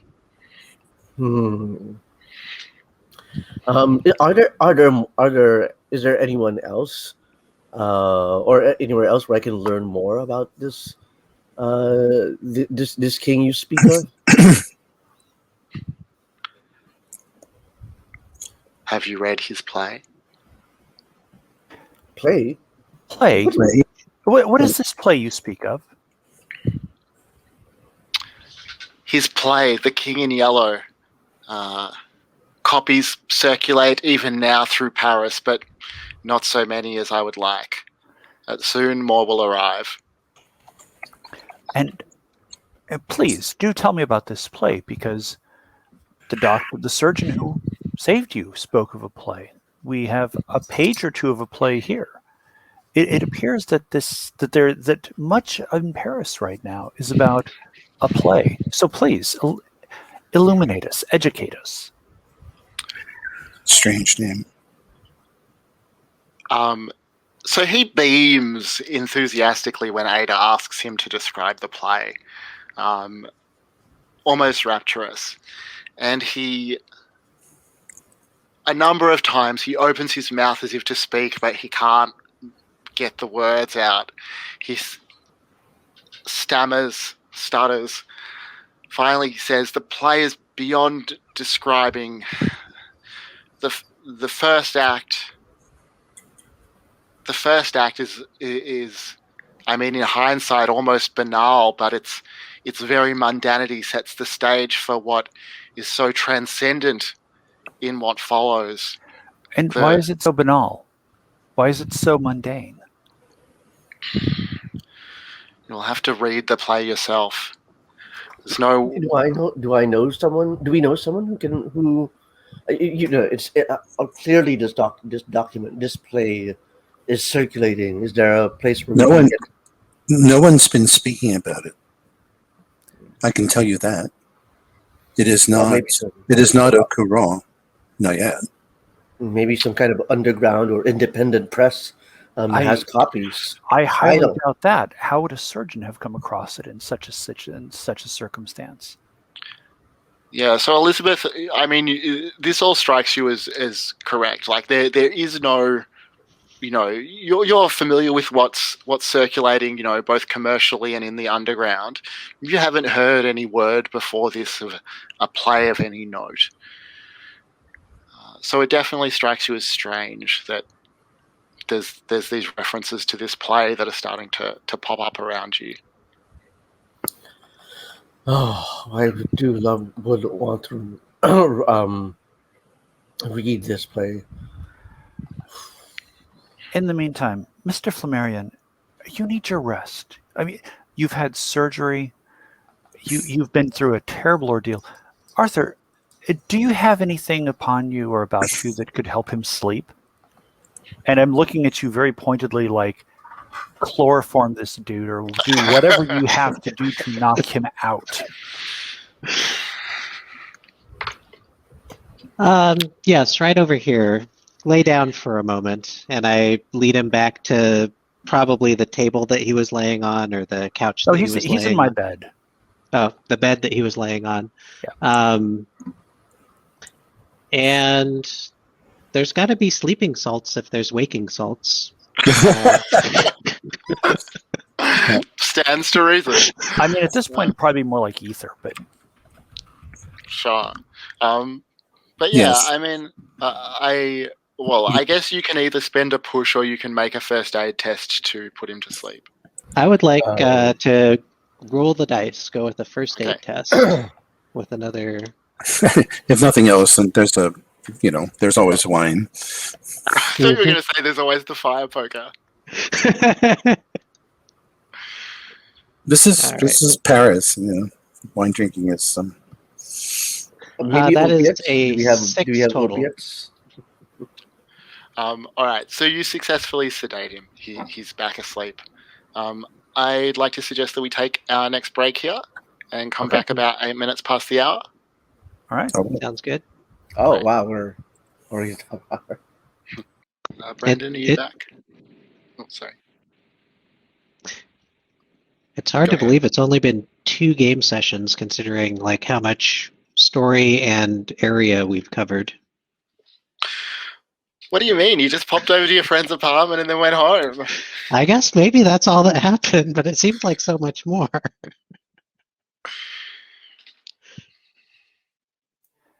I keep feeling that this is an episode of It's Always Sunny in Philadelphia almost. I've never seen the show, but the description seems comparable. You know, it's you think it's a regular day, and then oh no, dead body. Yeah, it's like the gang goes to visit a friend. The gang goes to the hospital. yeah, and it's never. Yeah, if you describe the plot of any Sunny episode, it's one sentence. Yeah, the gang. Well, I mean, these are like literally. Well, I mean, not literally titles of the show, but it's always like the gang does something. You know, like Yeah. the gang goes to a bar or a To different the bar. beach. Yeah. To the beach, or to, you know, yeah.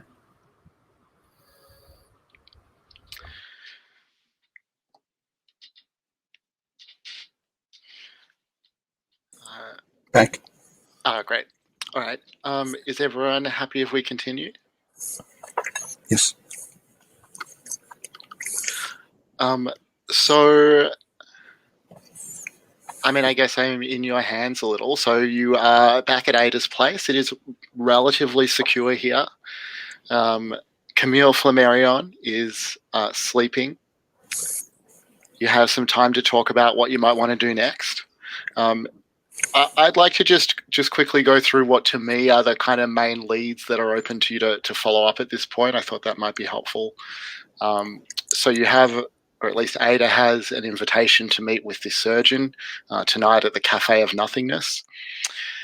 You have a pawn ticket for a valuable statue that Balthazar pawned before disappearing.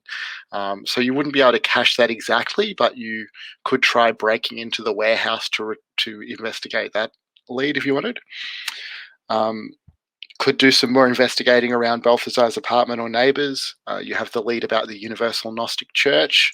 Or you could do some sort of more general asking around, poking around the docks or booksellers around some of the more nebulous leads that you have so far. That's not meant to be in any way exhaustive, but just wanted to sort of rehash those. Sorry, Matthew, you're going to say something? Yeah. Yeah, I have 2 active interests, and that I would like to be guided by, with the input of the rest of the gang. One, breaking into the warehouse or at least acquiring what the pawn ticket represented is the thing that is most interesting to me. And then the other one is I would like to see if someone even stages this play, which I know sounds absurd considering the play features us two, but stranger That's things what have I want to happened. do, is go find some showing of the play. Yeah, that would be wild. Yeah. That's why I want to see that. The player wants to see that. Elizabeth is just like spooked as shit. Arthur wants to see that. I was thinking that in the last scene, as he's describing this, Arthur wanting to follow his heart is like, man, that sounds like a radical expression of something that Arthur would love to see. So can I ask, I mean, Elizabeth knows quite a lot about literature and has never heard of this play, doesn't think it's available anywhere. Are you just hoping to find a production of the play, or is there a way that you would go about trying to find it? Well, you indicated earlier something about having more general inquiries and asking around. So I think with regards to fiction, the best way to go about it would be to just be that weirdo who's asking hey, you seen any underground plays? You seen any naive girl in the big city of Paris, just asking to be shown the most radical, crazy shit. Heck, I've been there myself in my youth. Matthew. No. Absolutely. I mean, there are things like the Grand Guignol and such like that. Very radical, very radical forms. So, and I'd like to visit the Grand Guignol, but that's for another campaign. Yeah, you want to play the between for that, I think. Although it might happen. All right. So I guess I'll ask you each individually if there are particular things that you want to do or leads you want to follow up. Arthur, you mentioned that you also want to see the play. Is there anything else that you're thinking of doing? I'm really interested in that bug. So I imagine tomorrow I will talk with people I know that are into the natural sciences and see what they know about it.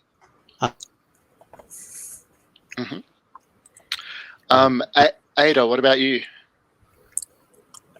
Nicholas is freezing up a little bit. I think he was trying to say something else. So Nicholas, are you with us? No. Actually, earlier I saw him now? Yep, I can hear you now. Okay. Maybe we're going to have to do the whole off-cam thing. Let me try doing off-cam. Your screen is still frozen. Oh. Yeah. Turn it on and off again. Oh wait! I have to type more lines for Nicholas. Sorry, excuse me. Sorry, I didn't mean to get behind. It's all right. Nicholas, are you? I think I'm here. I think I can hear you. I can hear you. Your image frozen. Yeah, my image is frozen. Yeah. You'll just get to look at the picture of Arthur then. All right, that's fine. Yeah. So sorry, Nicholas. I heard you say that you were going to follow up about the bug with acquaintances who knew about natural history type stuff. Was there something else that you were going to say? And I see that as a daytime activity, like in the morning. I don't see that as a middle of the night, evening activity. All right. Well, I'm sure you have some. I think that Arthur is also in on the breaking in with the pawn ticket because everything's been so crazy. Gotta know. Okay. Ada, what about you?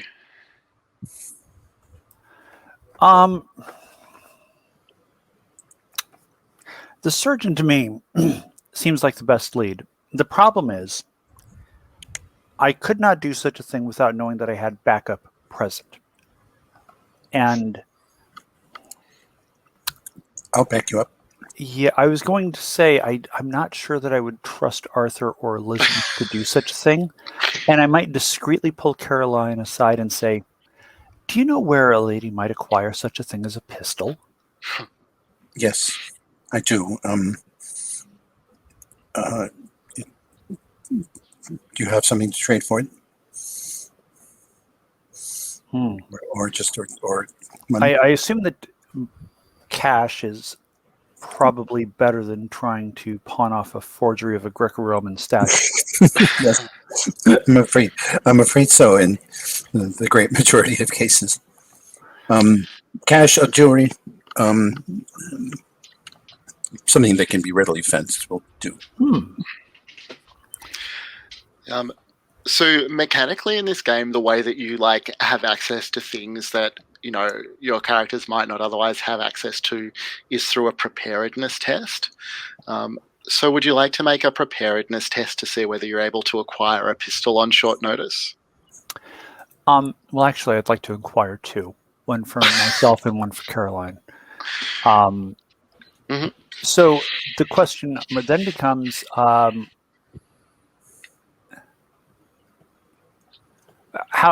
do we do this preparedness test? Oh, there it is. Preparedness presence. Okay. So how do we do this? So you just spend a number of points of your choice from your preparedness pool. Add that to a D6. There's a difficulty number. The standard difficulty is going to be 4. I think acquiring 2 pistols on short notice is a little more difficult than that. So I'll probably set the difficulty at 5 for this. Okay. And you're trying to meet or exceed the difficulty. And then when do we reset our pushes and our pools for general abilities? Yeah. So everything will reset So there are specific things that can happen in game that will reset some of them. Like you can get a benefit for a really good result in combat, but generally they'll reset at the end of what the game calls a scenario. That's likely to be either at the end of this session or if we end up with a cliffhanger after a cliffhanger is resolved, Okay. but early next session. In that case, I'm going to spend all 4 of my preparedness points because Nice. it isn't just that I want pistols, it's that I want a particular type of bullet for these pistols as well. Oh, tell me about that. Well, it's not something that I really need to get from someone. I need the metal, but I can handle crafting the bullets myself. But I want silver for them. Nice. Yeah, right. So go ahead and make your test. Although I suppose if you're spending 4 and adding 1, then you're going to meet the difficulty of 5 regardless. Yeah, I just want that exceptional roll. Yes. Nice.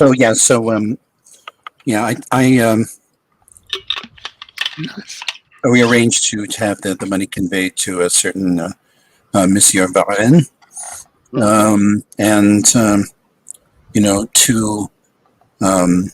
two 32 caliber revolvers in good condition. And I'll get to work smelting. Excellent. And you expect to have, 6 bullets apiece, carved from silver, ready by the evening? It shouldn't take that long. Sure. I mean, it's... Oh, yeah, I just meant to ask how many, whether it's just 1 bullet each or whether it's no. a stock. Like 6 for each of us. And I suspect I'll have enough time to enchant them with a ward against, well, evil, for lack of a better term. All right. So I will... Well, let me ask Caroline first. Is there anything else that you want to do in advance of heading off to the Cafe de Nout?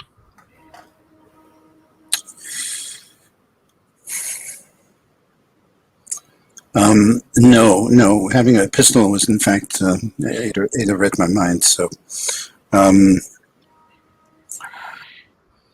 no, I'm simply going to compose myself for trouble and not do anything to tire myself out. Sure. I hesitate to ask, but Caroline, would you fit in better with the clientele there if you were dressed as or behaving as your previous occupation? At the Café de Néant? The Café de Néant is a respectable place. Very well. And so any one of my, as you put it, previous occupation would be well dressed. They would not they would not seem to be what they are. I understand. All I ask then is that you arrive some period of time before I do, so that we are not seen to be entering together or arriving or traveling together. Of course, I will find some gentlemen to drink wine with. That is something that you never have a challenge with. No. I must learn that skill. I mean, if nothing else, I would like to have gentlemen paying for my bar tab. Nicholas, mom and dad have guns. I know, it's kind of scary. And we don't even know. Yeah, we don't. All right. So we'll pick you both up at the... Oh, sorry, it's the Cabaret, not the Café de Nout, later. But Elizabeth and Arthur, do you want to just pick this up late at night as you prepare to break into the warehouse, or how would you like to play this out? Wait, did we decide whether we're doing the play or the warehouse, or Warehouse. I think that what I'd put to you is you spend a few hours asking around about the play. So you've put out, you haven't found anything exactly, but you've put out some feelers, some people who said they'd tell you if they hear of anything like that. Yeah. But you don't directly come across a performance or a production. All right, cool. Yeah, I so think that makes a lot of sense. yeah, this Yeah. is a thread to be picked up next time. And what we have here is a concrete path forward. Hopefully, we find the play. Maybe we can watch it tomorrow if there is a play. But yes, let's let's case this joint. Is that how All right. they still say it that way? I don't watch any heist movies. I'm sure that's how they said it in Paris in 1895. So Oh, yeah. okay. Le case this du joint. I don't know. So tell me about your approach to getting into the warehouse. Are you sneaking in? Are you bribing your way in? What's happening? So I think Arthur with me, sort of like close with me, and sort of push him forward. And when I can find someone around the warehouse who, like the night watchman or whatever, who might bar our entry. Well, to put it in plain words, I'm going to use officialdom to sort of like pretend that we're here on official business and Bluff our way in, basically. yeah, and make Arthur, be my shield. Okay. Either to pretend I'm his assistant or whatever. Yeah. So Puff him is up. there a I feign pretentious very well, so no problem. I can be the important whatever. So is Yeah. there a specific like cover story that you're going with? Or Yeah. you're just more generally trying to bamboozle them? Well, it's a warehouse, so I guess inspector of the trade inspector, and I'm not sure. I don't know anything about these kinds of things. Me and Elizabeth Arthur will have to help me. Elizabeth would officialdom. Sorry. So, I mean, mechanically, the way it's going to work is that if you spend a push on with officialdom, then this will work. You'll be able to convince them. So I'm just asking you, like, fictionally, what sort of approach you're taking. Yeah, I'm going to use the push, and I'm going to say that, Arthur is the trade inspector, and making sure that Customs customs are being paid.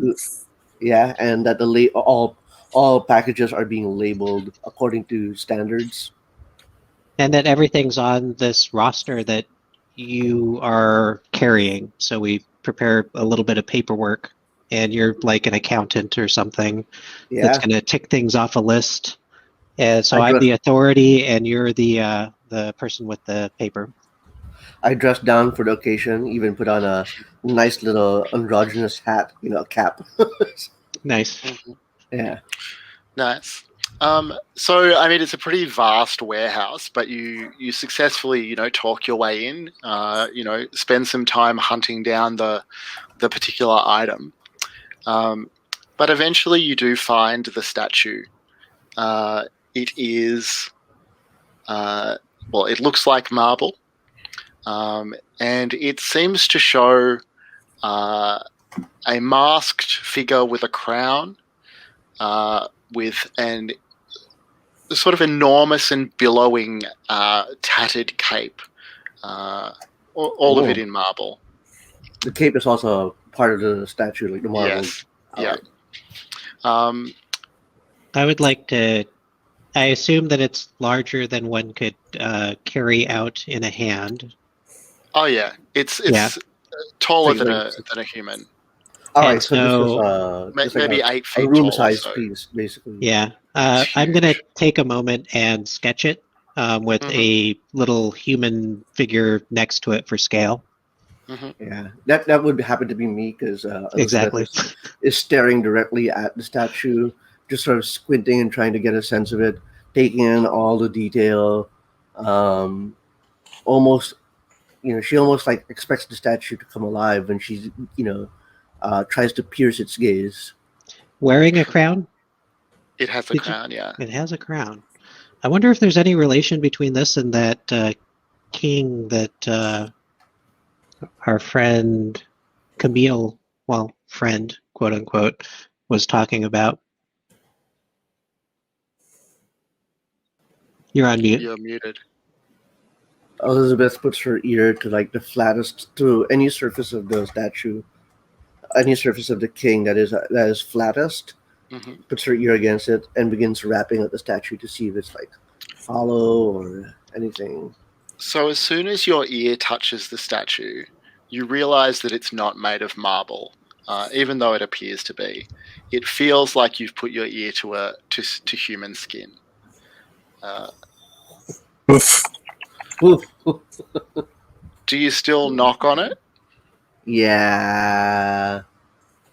I'm like I personally in my experience, me like I would probably end up doing the same thing. I'll put my ear against a wooden surface or a metal surface, and if it registered as skin-like, I'd be like, I'm just hearing things or feeling things. It'd probably still marble and continue to rap on it. And so does Elizabeth. So when you knock on it, you notice that the surface feels like skin, but it's remarkably soft as well. Your knock sinks, a good inch inside, and it feels like you could push even further if you were to try. So it's not hollow, but it's very soft and pliable. I feel around inside to see if I can find anything. Oh yeah, it opens up and you can reach inside it.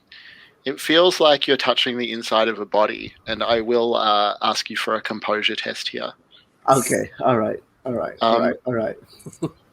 And I'll also just check with Arthur. You see that Elizabeth first knocks on and then reaches inside this statue in a way that should not be possible for what appears to you to be marble.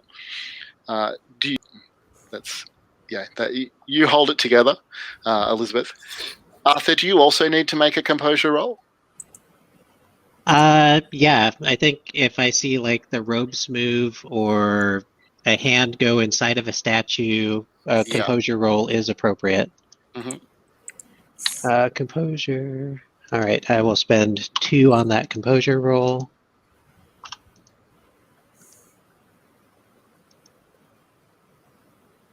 Okay, nice. The two of you hold it together. Elizabeth, when you say you reach inside it, what are you reaching for? Or what are you, are you going to climb all the way inside the statue? Are you going to try, pull your arm out and see what's on it? What's happening here? I'm looking for something I'm looking for the first solid object or that I can find inside it. I have no guarantee that there is such a thing. In fact, there might not be anything, but definitely Elizabeth is just assuming that if there are secrets to be found, then surely there would be something in here. Yeah, so... And to your second remark, do I go in? I think that really depends on what happens next. Okay. So you sink your arm deep inside it, almost to the shoulder, before you find something other than the kind of gooey fleshiness beneath the surface that you find otherwise. Something solid, tangible, moving, singes your hand, and I mean, certainly you'll feel an urge to jerk your arm back out. If you want to make a composure test, you can try and keep your arm in there. I keep my arm in there. Well, let's make a composure test. All right, let's do it. Let's do it. Oh, not good. All right. Not good? That is not good. What happens when someone fails. So you're going to take a card. Now, just bear with me for 1 sec. You're going to take a card called Dread. And I am going to... I think no one's asked Arthur about his hangover. Well, he hasn't complained. He hasn't complained about it. I have to complain about it, yeah. Yeah. I think Elizabeth notices the hangover, but isn't sensitive enough to actually remark on it. I think everyone notices the hangover. I'm quite surprised that it's taken this long for someone to fail a test. That I this is the know. first time that we're failing Yay! I love failing composure tests. Sorry, I'm just opening up the thing.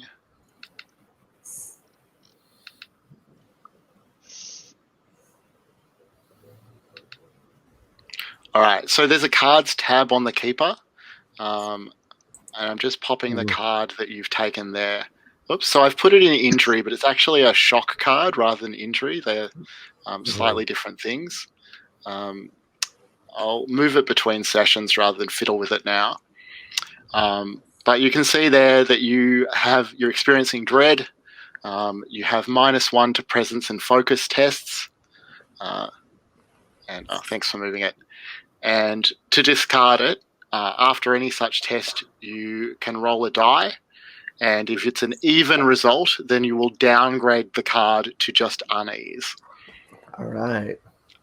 So it's a little bit mechanically complex, but we'll play it out.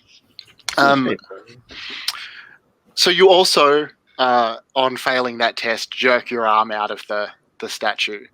And as your arm comes out, Arthur, for a moment you see there's an opening in the body as well. And Elizabeth, you see that the thing that you had grasped has sort of followed you out of the statue. In fact, a small handful. How many will we get? Actually dozens start to pour out of this hole.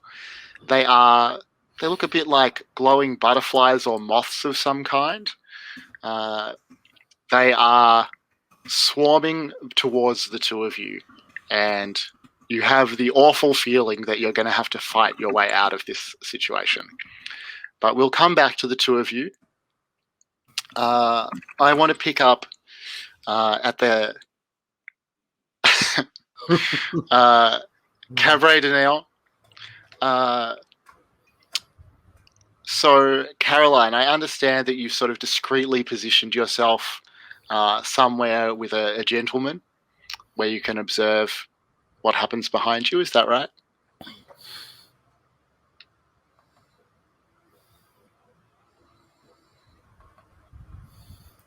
You're muted.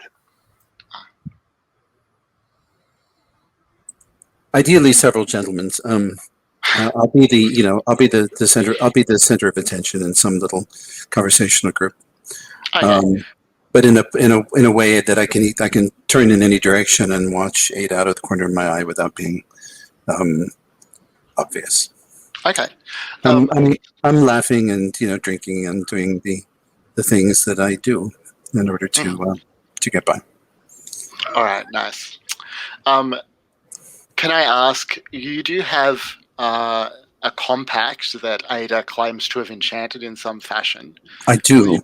Are you going to be using that to look around, or are you just going to use your actual observation? I will freshen up my makeup or have a speck in my eye at appropriate intervals where it's not going to seem too ridiculous. I'll give one of the gentlemen a little peck on the cheek and then take my compact out and freshen my lipstick. Okay.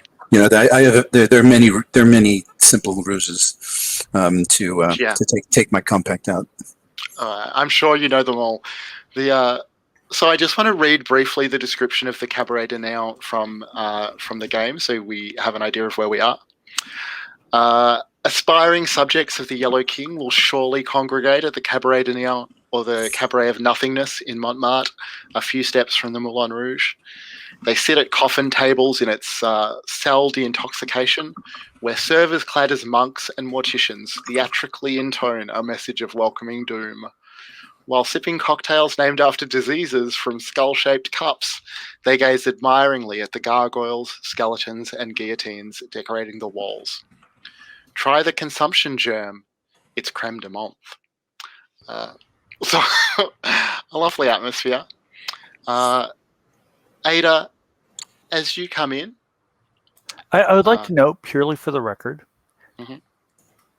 I am wearing, something that may be shocking, I am wearing a pantsuit, a nicely tailored pantsuit.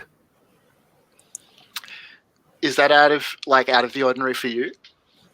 Oh, it's very out of the ordinary for me. Most of the people who know me have rarely seen me out of that leather apron with tools hanging in pockets and durable pants and a shirt that doesn't show too much sweat. Mm-hmm. You know, very much working class clothes for manual labor. Mm-hmm. This is something of a shock because, and I suspect that I probably asked Caroline about it some time ago, I don't like to wear dresses. I prefer pants. And I wanted something that looked nice, that looked tailored, that looked elegant and dignified. And I got it eventually. It took a bit to find a tailor willing to do such a thing for a woman, but I have it. And that pistol is securely hidden in my coat. It's very becoming, I think. She has nice long legs, and they brought the hem up just a tiny bit so that a hint of ankle is shown. No, not here, not in Paris, in London perhaps. Point being, I need clothes that allow me to move. Oh yes, this does. It's not that I'm intent on running or intent on fighting, but should something like that arise, I do want to be prepared. And this seems like a situation in which I might need that. Yes, absolutely. We'll get you a nice. We'll get you a set of culottes too. It looks like a dress, but it's not. Caroline, what is the reaction of your gentleman friends to this the spectacle that Ada makes of herself as she walks in a pantsuit? Well, well, let's see. That one is a closeted homosexual, and likes androgynous women, and so he's very interested. I mean, I guess he's a bisexual. But he's not. He hasn't admitted to all of it yet. That one is a traditionalist, and he's appalled. And that one is likes to be scandalized. Amazing. And he's greatly amused. I mean, people don't come to the Café Diner mostly, who have ordinary, social conventions, unless they're dragged along by someone else. Yeah, that's amazing. So, Ada, you recognize the surgeon. He sits at a booth alone with a drink. He looks very much more like he did when you first saw him, a little misshapen. Are you joining him for a drink? I mean, I came all this way. I put on pants. Yes, I intend to sit and learn more about what is going on, because this has been a very strange day. So he welcomes you, and he apologizes that he did not introduce himself earlier.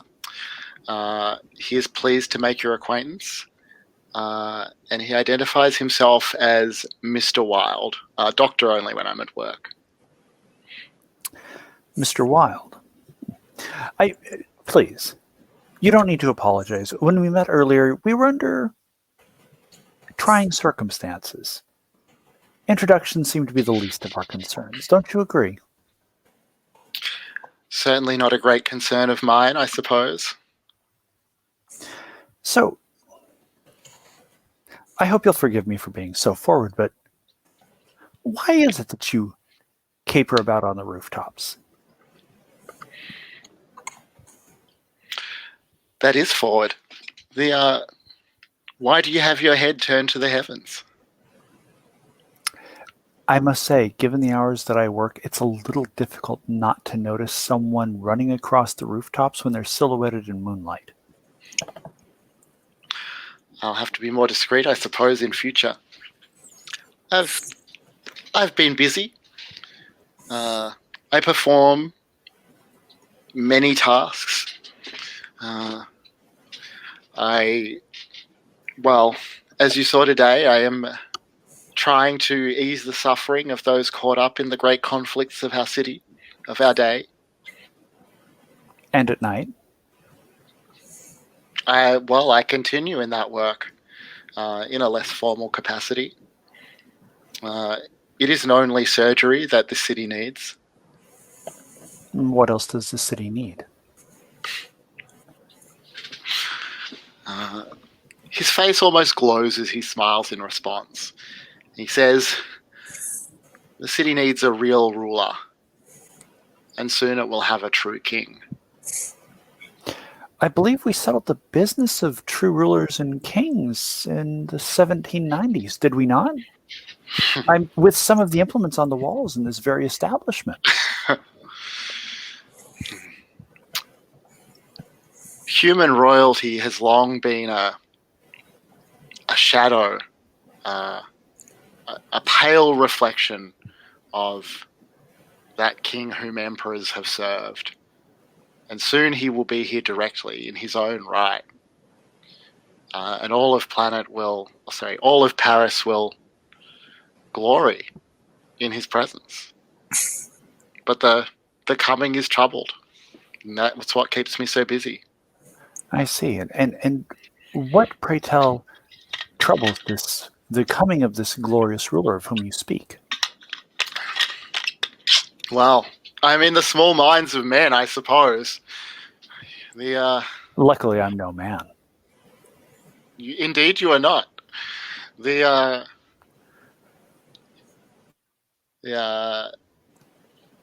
he starts to explain that a lot of his trouble recently has been in dealing with two circles in the city. One associated with Camille Flammarion, and one associated with Jules Douanel. He explains that they both have their particular visions of the coming of this king. He seems dismissive of both of their versions, but he communicates that there's this kind of ongoing battle or power struggle between their circles. I see. And I must say, you obviously take your Hippocratic Oath very seriously, because you had none other than Camille Flammarion under your knife today, and yet he lives. That would have been an outstanding opportunity for you to make one of your problems less problematic. It's true Flammarion is a problem, but I wouldn't wish him dead. The execution of sentences will come soon enough, but that is not my role. The execution of sentences? Well, no doubt the king will bring his justice with him. I see. And what kind of punishment will the king dole out, and to whom? I think it's more exciting to think of the rewards that the king will offer to his loyal adherents, don't you?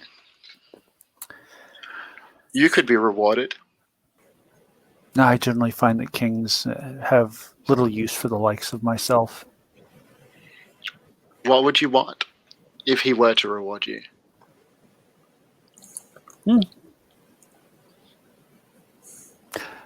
I'd have to think about it. I've never been offered any kind of reward by a king before. I wouldn't even know what to ask for. You should think about it. Perhaps soon you'll be in a position to ask for whatever it is that you want. I'm curious. This play you mentioned earlier, what is it? He looks off into the distance. He says the play is a vector. It's one of the ways that the king arrives. Until now, it has circulated informally. It has, copies have found their way into the hands of those who would begin to open the door the gifted and the damned, madmen, maniacs. But soon, all of Paris will be reading the play. The shipment arrives at midnight. Really? And where?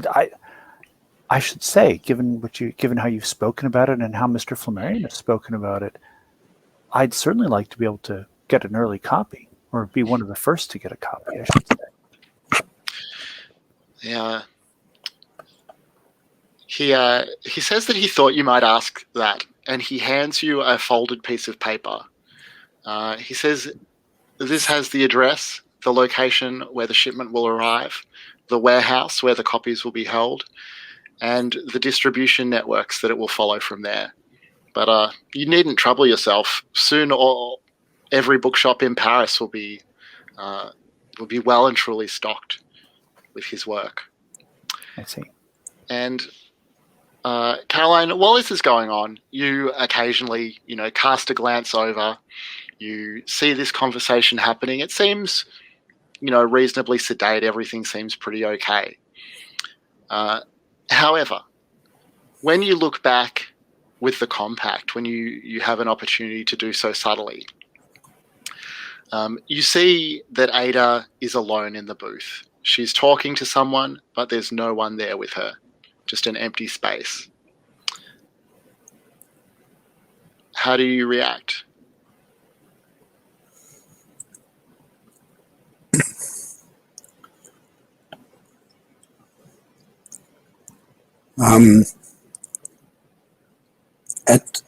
I'm going to maneuver myself to a point where I can catch her eye when she next glances to one side. Mm-hmm. And then when she does, I will make a tiny little, sort of, pointing gesture towards the ladies' facilities. I mean, that's a time-honored gesture. I mean, literally every woman in every time, in every location has known that. So I'll excuse myself and head to facilities to, primp my hair and freshen my makeup. All right. And I reckon we'll stop here for today, and we'll find out what happens in the ladies' bathroom next week. So I'd love to just do a quick round of stars and wishes, if that's okay for everyone. Mm-hmm. Out of context, I just want to say we're gonna find out what happens in the ladies' bathroom next. It's just so wrong.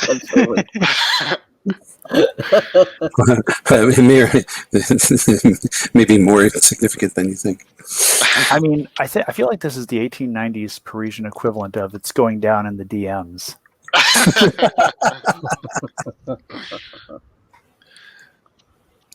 All right. Well, shall we just go left to right across the character keeper for stars and wishes? Matthew, are you okay to go first? I think others can go first for a moment. Sure. Yeah. Parker, well, does anyone want to volunteer to go first? I can volunteer. All right. Fantastic. Give Matthew a second or two. First of all, Shane, a huge start to you because, again, you're running this. This is. I figured this is just gonna be one of my white whale games where it'd like sit on my shelf. I'd never get to play it. Blah blah blah. So stars to you for running this, but also stars to you for continually coming up with weirder and creepier things to fit into like the structure of the mystery that we're solving. So you're taking on a lot of cognitive load here. You're playing a lot of different characters, and you're playing them all. They're all distinct. They're all unusual. They're all uniquely themselves, and that's difficult to do. So huge stars to you for doing that. Nicholas, I kind of love Arthur. Like he feels so out of place. Like it's almost like he seems overwhelmed, but like he doesn't, like he's the only person who doesn't realize he's overwhelmed, if that makes sense. Yeah. So, I'm really enjoying how you're playing Arthur. I kind of fall in love with like every one of my characters. It's kind of weird. Hey, Maybe that's not a bad normal. thing. That's really not a bad thing. start worrying when you actually create a family tree that goes back like 11 generations to fit them all in. Well, you know, it's really love with your characters if you start building a walled mutant tree between all of your characters. Which is actually something that I did, but Just as long as there's not a I'll lot of admit that- fan fiction is involved.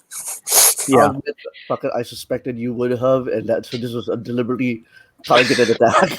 Yeah, like there's a reason why I said 11 generations. Yeah. Matthew, it is so much fun to play with you because I really like how you're playing Elizabeth. I mean, I kind of have this like perception of her as this someone who's like, yes, all this occult things and all these strange things are all well and good, but pardon me, did you say you're an author? Let's talk about your literature.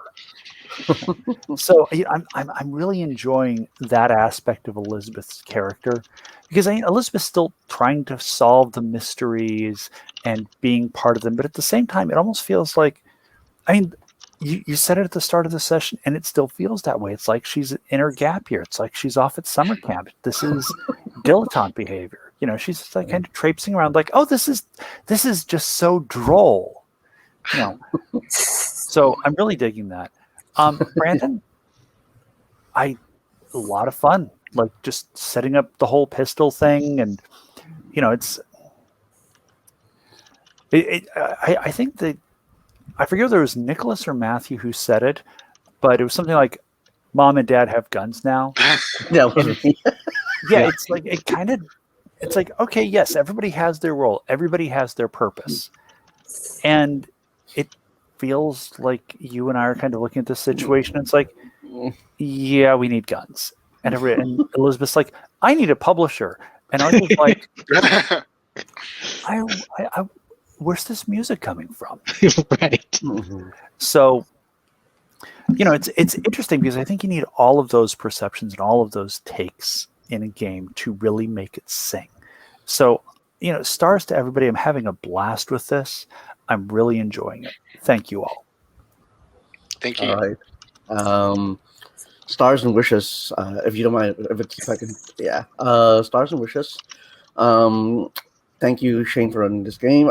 I think what is the most fun that I've had so far is just being allowed to indulge both the ditziness of the character, but also the sort of like I guess what's coming, what is emerging is like my take on the hapless like person whose curiosity like drives them mad, but with a little different twist. And I'm always so happy that you're willing to indulge that and take it at face value. I also am really, really excited by how Nicholas plays Arthur, because like Puckett characterizes him as like doesn't really belong in this place. I actually think Arthur 100% belongs here, and he is the one who's approaching the situation at the most sort of like po-faced, you know, like level-headed way, even if the situation calls for a completely different reaction, if that makes sense. Meanwhile, Ada and Caroline are just like, I mean, I know you guys got literal guns now, but even before that, you know, they were definitely like, what? Trouble? Someone hand me my shotgun.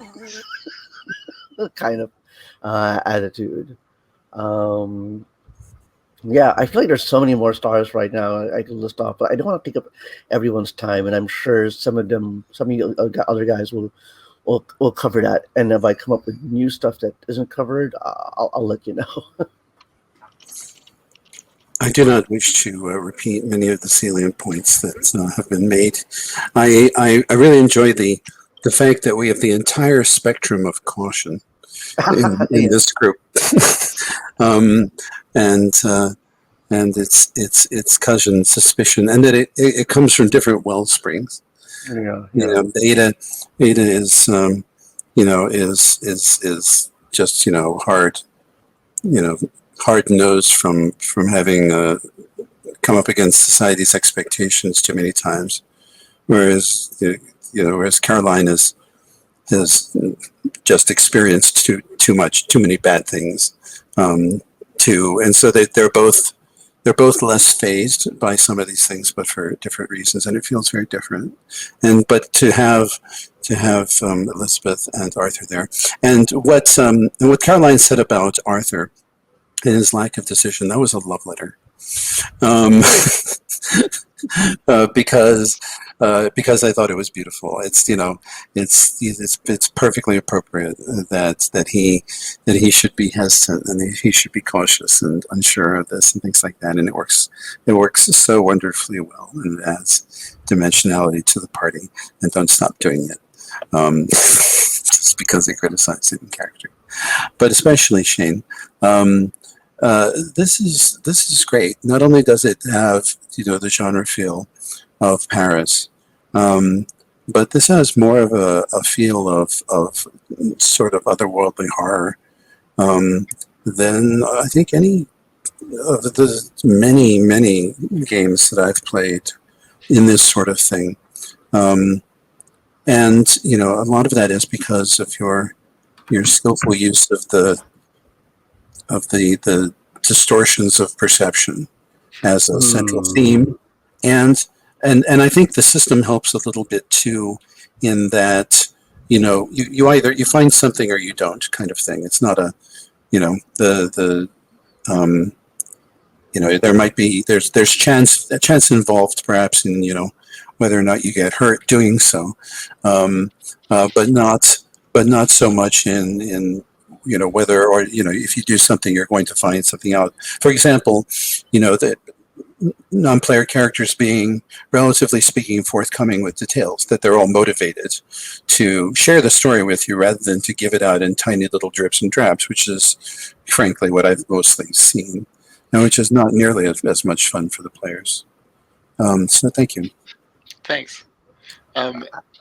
Sorry, we're just past 1. If anyone needs to go, you're welcome to, but it'll just be a few more minutes to finish up the stars and wishes if people are okay to stick around. Yeah. Nicholas? I have some. Sorry. Oh wait, Nicholas has the stars. Has he? Yeah, Nicholas, can we get any stars? Yeah. So I was thinking about the things that I enjoyed the most in today's session, and I really enjoyed when Elizabeth and I went out to explore without Mom and Dad, and just how poorly it was and how underprepared we were for our own little excursion. I thought that was a beautiful ending to the session.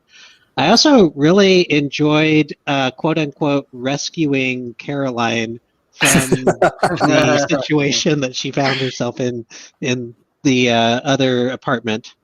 And I think that played out very nicely between the two characters. And I really enjoyed the side conversation with Ada regarding Camille and his medical condition. So those are my stars. And Shane, I am enjoying this immensely. Thank you so much for running it. Cool. All right. Does anyone have... Well, I guess we'll go around in the same order then and ask for any wishes that people have. So, Puckett, do you want to go first? Just keep doing what you're doing, and at least for you as a GM, that's standard Gauntlet wish. More. All right. Yeah, I'd say more too, with one little tiny bit, which is Chekhov's gun loaded with silver bullets.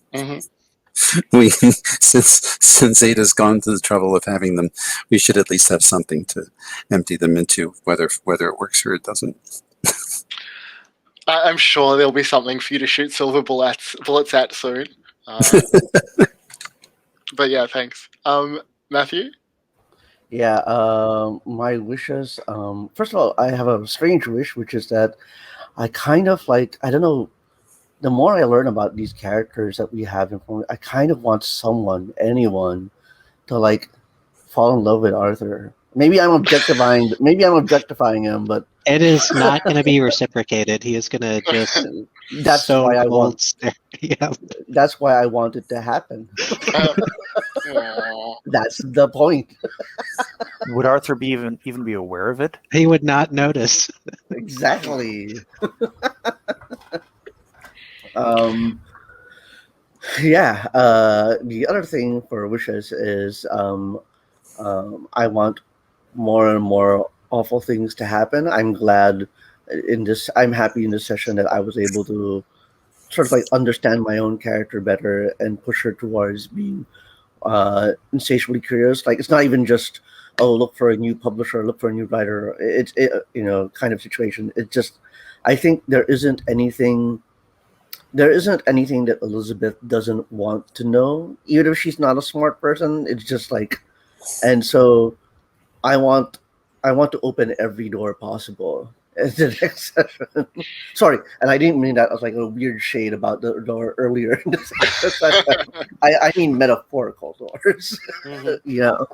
Um, Sure you do. yeah. And I definitely look forward to what Arthur and I will have to do, what Arthur and Elizabeth will do when confronting these creepy crawlies. Yeah. And Nicholas. I wish to see the statue do more than just spew bugs. I want more weird than just bugs. Okay. I'm making a note. Statue to do Golden- more. Golden bugs on fire. Let's just point out. Right. It's I weird, know. but can we crank it up to 11? What does that look like? All right. I want you all to know I've been playing the Resident Evil games from 2, 3, 4, 5, and 6 onwards, so I can write down some notes. I mean, Right. more goop is always good, right? hmm Like some sort Just of like unusual rivers of black it slime. flowing out.